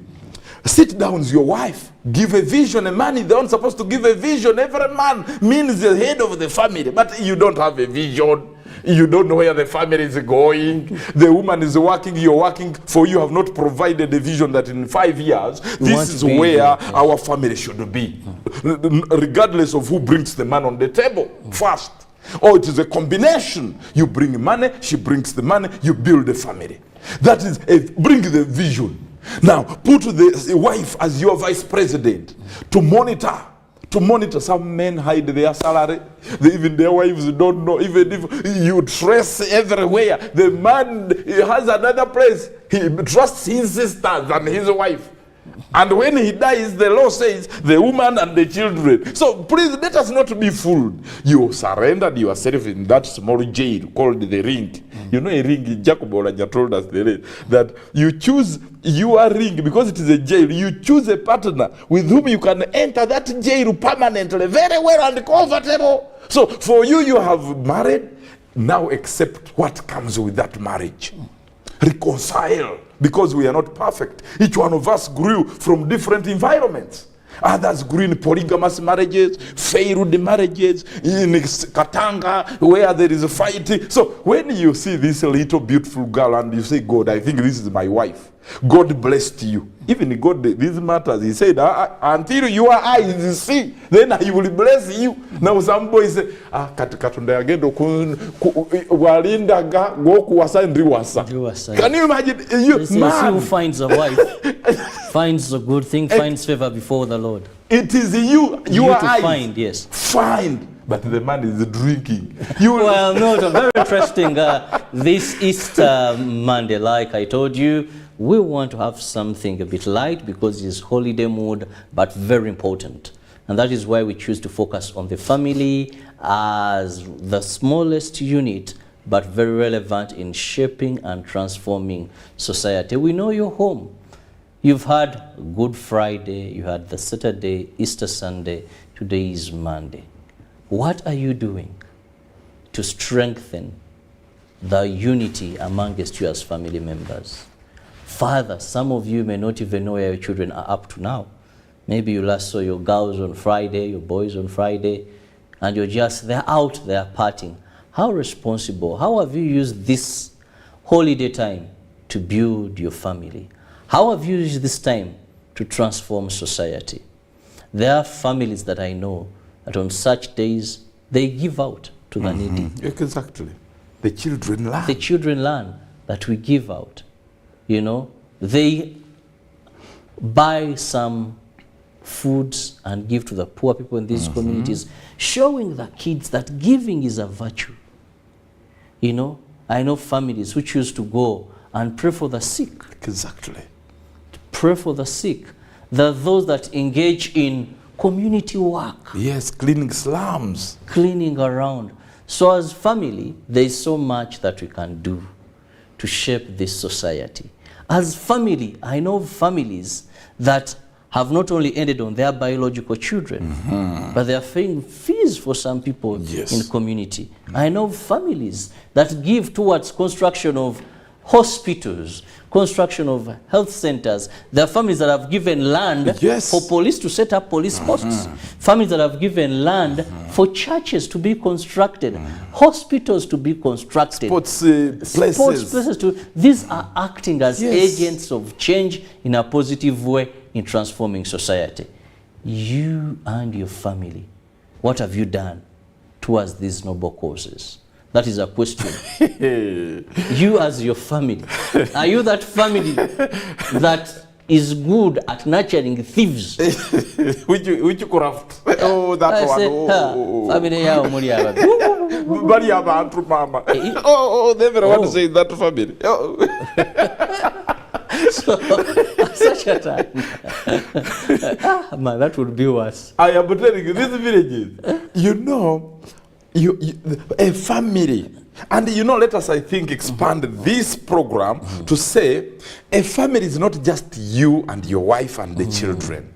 The Africa's definition of a family is extended to the whole world. I must let you know today, if you did not know, everyone in the whole world has a connected DNA STP, which tries to now show us that somehow we are connected to each other. So if you think I'm lying, just get a bus today and go to Guru or Masaka. You ask these people, where did you come from?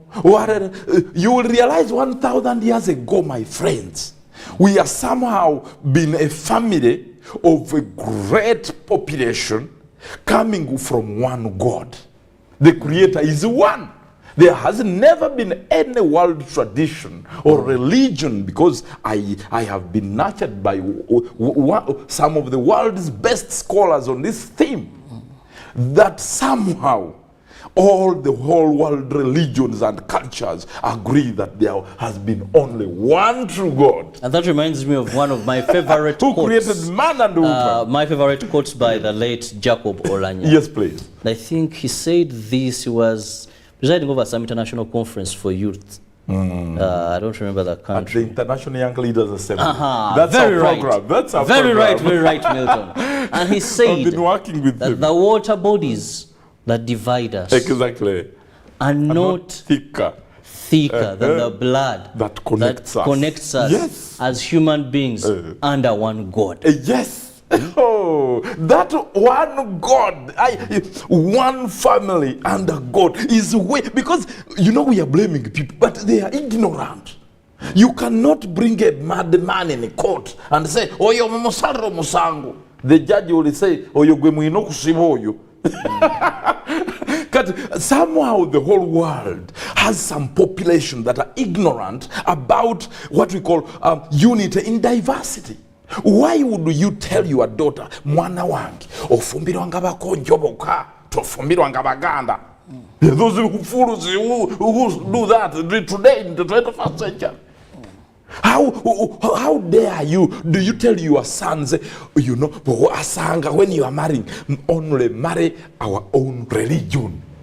Which evidence do you have in the Bible that God, to give you heaven, he will depend on the religion that you are in and your tribe? Tell me, you fool listening to me some way. I'm not meaning you. But I am meaning someone who is manipulating our people into the poverty of the mind. And because of that poverty, they have not allowed working with others, to build companies, to go to schools that are really excellent in giving the best still output. on ancient ways of Jesus sectarianism, that's why tribalism, Jesus humanism. came. Can you imagine? Jesus came to break those barriers. Even the sinners, he went there. I mean, he went to the club. If you want to hear it from me, Jesus went to the club to preach the word of God.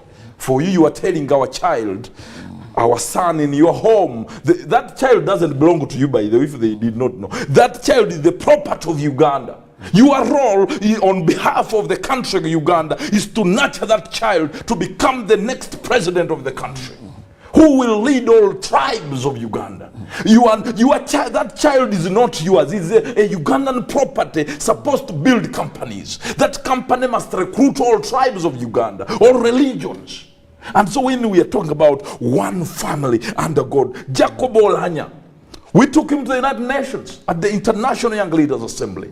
And at 27, he gave the best speech and represented Uganda and Africa very excellently well. Because none of those guys understand the power of values based on the norms and of culture, of family. The family has had a new definition. Now you know it. Some of you travel, they say, okay, choose male, female, and you know what I'm talking about.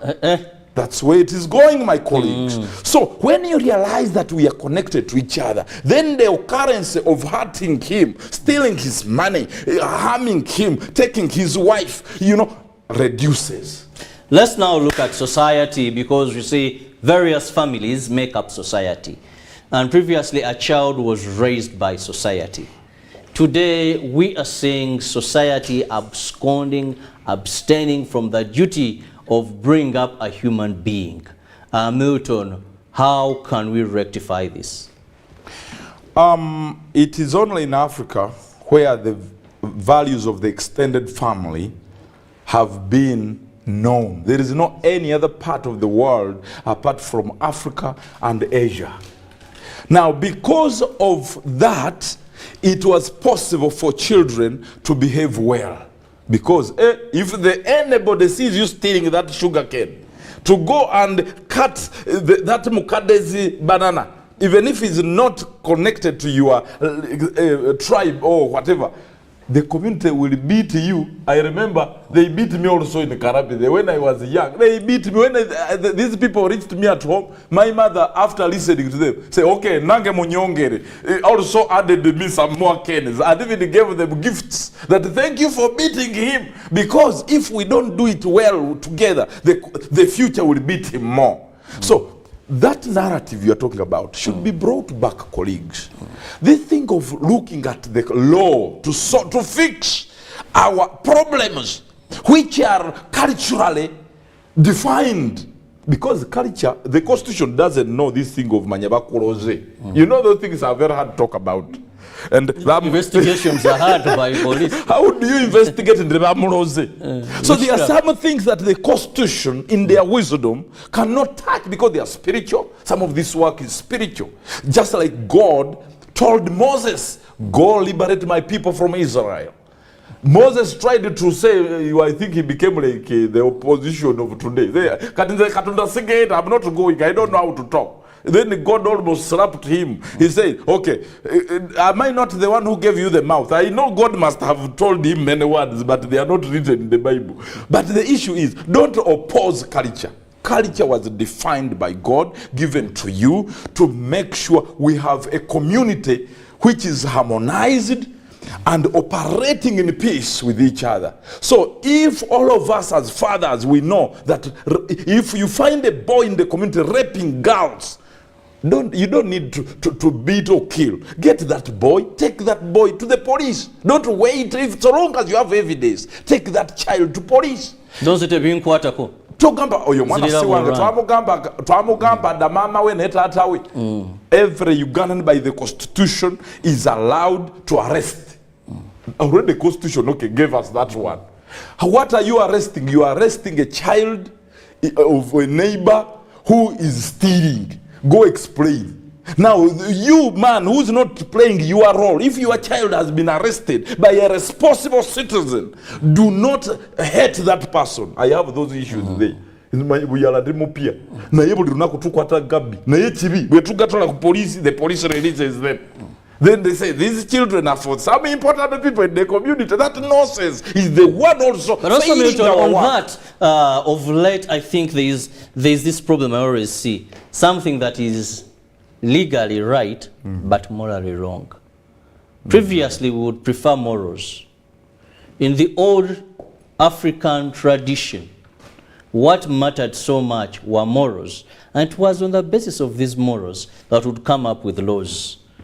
Today, people will tell you it is morally right. And ethically wrong. And legally wrong. Or it is legally right. For example, one will tell you, and even the issue of rights. Today, this issue of rights, you have gay rights. Morally, spiritually wrong. But you may find that someone will tell you they have their right. Legally, freedom of expression. Yes. When we look at some of the religions that families are adopting, they could be wrong, but there's freedom of worship. So how do we balance morals and the law? Now the problem is you allowed, some things I will not speak them openly here because of my position, and some things are ethical controls, because you will get hurt in the spirit. Now the issue of you adopting a foreign constitution that has some of already, you saw the head of state complaining, why are you putting on weaves, my daughters, my sons? So you look at a constitution, yes, we have the power to transform it, but when you say, for example, children must learn in Uganda, all of you, Kiswahili, no English, they will punish you here. Have you seen the sanctions that they have given to Russia? You want those sanctions to come here? Now, those are the challenge. The burdens an African must work towards achieving. That means Africa must unite to solve some of these problems. Why did we make a constitution without accepting, without integrating some of our own? Si biri mutegedde eby'omwana ogenda eri emanju ebyo tebirina kuba rights. We must therefore first become economically empowered, kubanga waliwo atunyweza, wali oyo bwe tumuvaako oyo ne tumwejjako We are going to make cars. Our children are going to growing while making those innovations you see today. Because the whole education is seated on their head. Every time they want to fine tune into our own dynamics, the man, away what is ours. The other one says, don't you know there is international law? Or do you want sanctions? So that affects also the family establishment. And so our girls put on the way they want. At the time a man reaches at home, has no appetite for his wife. Those are the dynamics. Right of what to wear, right of it's my freedom to put on anything as short as I feel. What freedom is that? Is their freedom? It is my freedom, a child, to watch anything. It is their freedom to answer you the way they want. You are telling us that the 10 Commandments must stop operating. Because God, we should also abandon God. Therefore, to whom it may concern, these laws were for God. Oh, I just want to give you one of the common example. There was this person, and it was mandatory in his home that children had to go to church every Sunday. You don't go to church, you miss a meal. Don't eat food, you didn't go to church. Now, as children were growing, they got exposure. One came home and said, Daddy, a person has a right to worship. There's freedom of worship. You can't compel someone. You can't compel someone. You can't force someone to pray.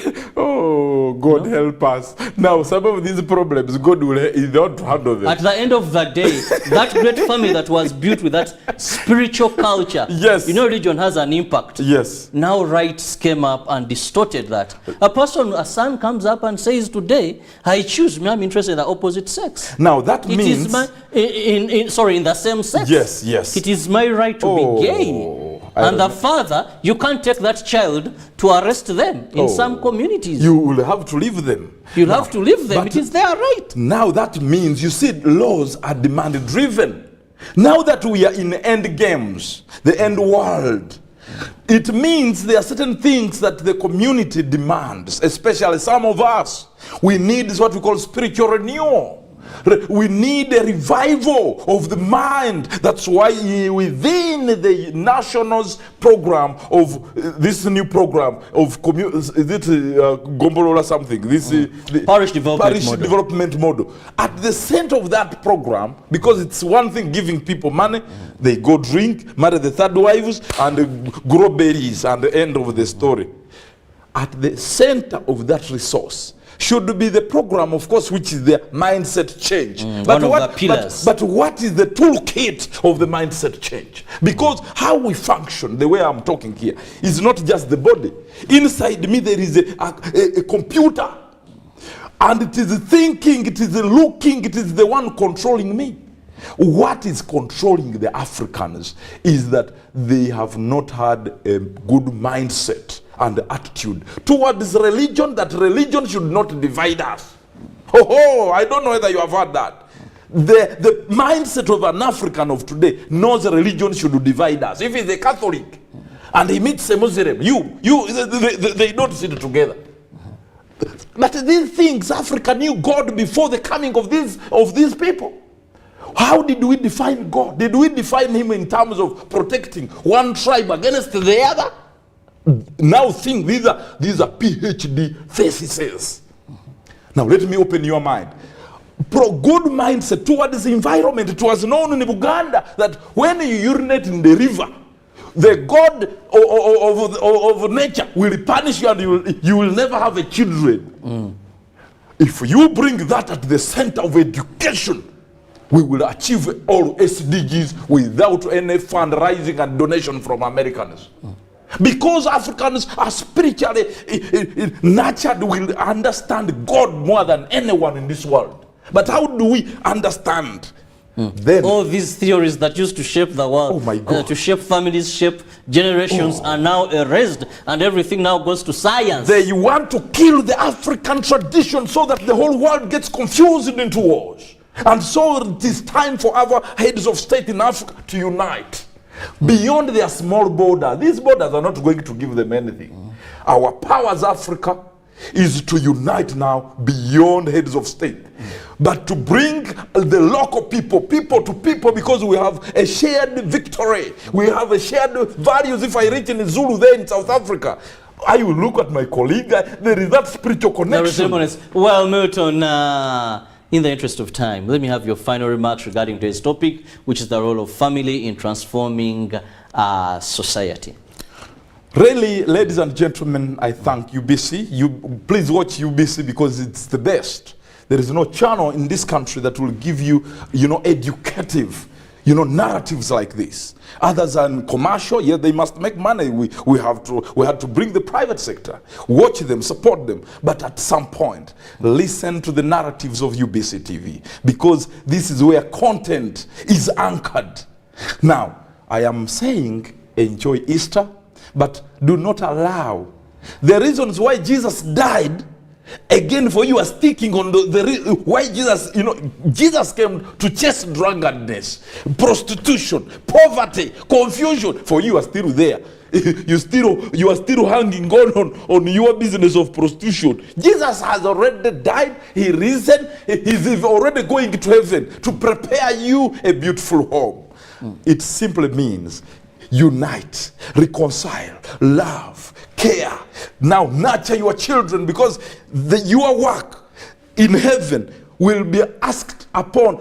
Your children you left behind are prostitutions. That alone, God will not give you heaven. So it means for us to be able to see a beautiful world, we must now invest all our time in the life, that time there is in this child. Sit with the child, give him the stories of long time ago, your family roots, those things, by the way. Thank you so much, Global Peace Ambassador. That is Milton Kambura, with whom we have been discussing the role of families in transforming society. Well, it is Easter Monday and we are still in this holiday season.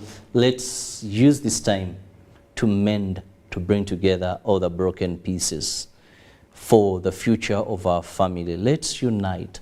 Let's look at where we've gone wrong and ensure we rectify this so that we are renewed with the resurrection of Jesus Christ. Have a lovely day. Good Morning Uganda Extra is next. Till tomorrow, stay safe, enjoy responsibly. God bless you.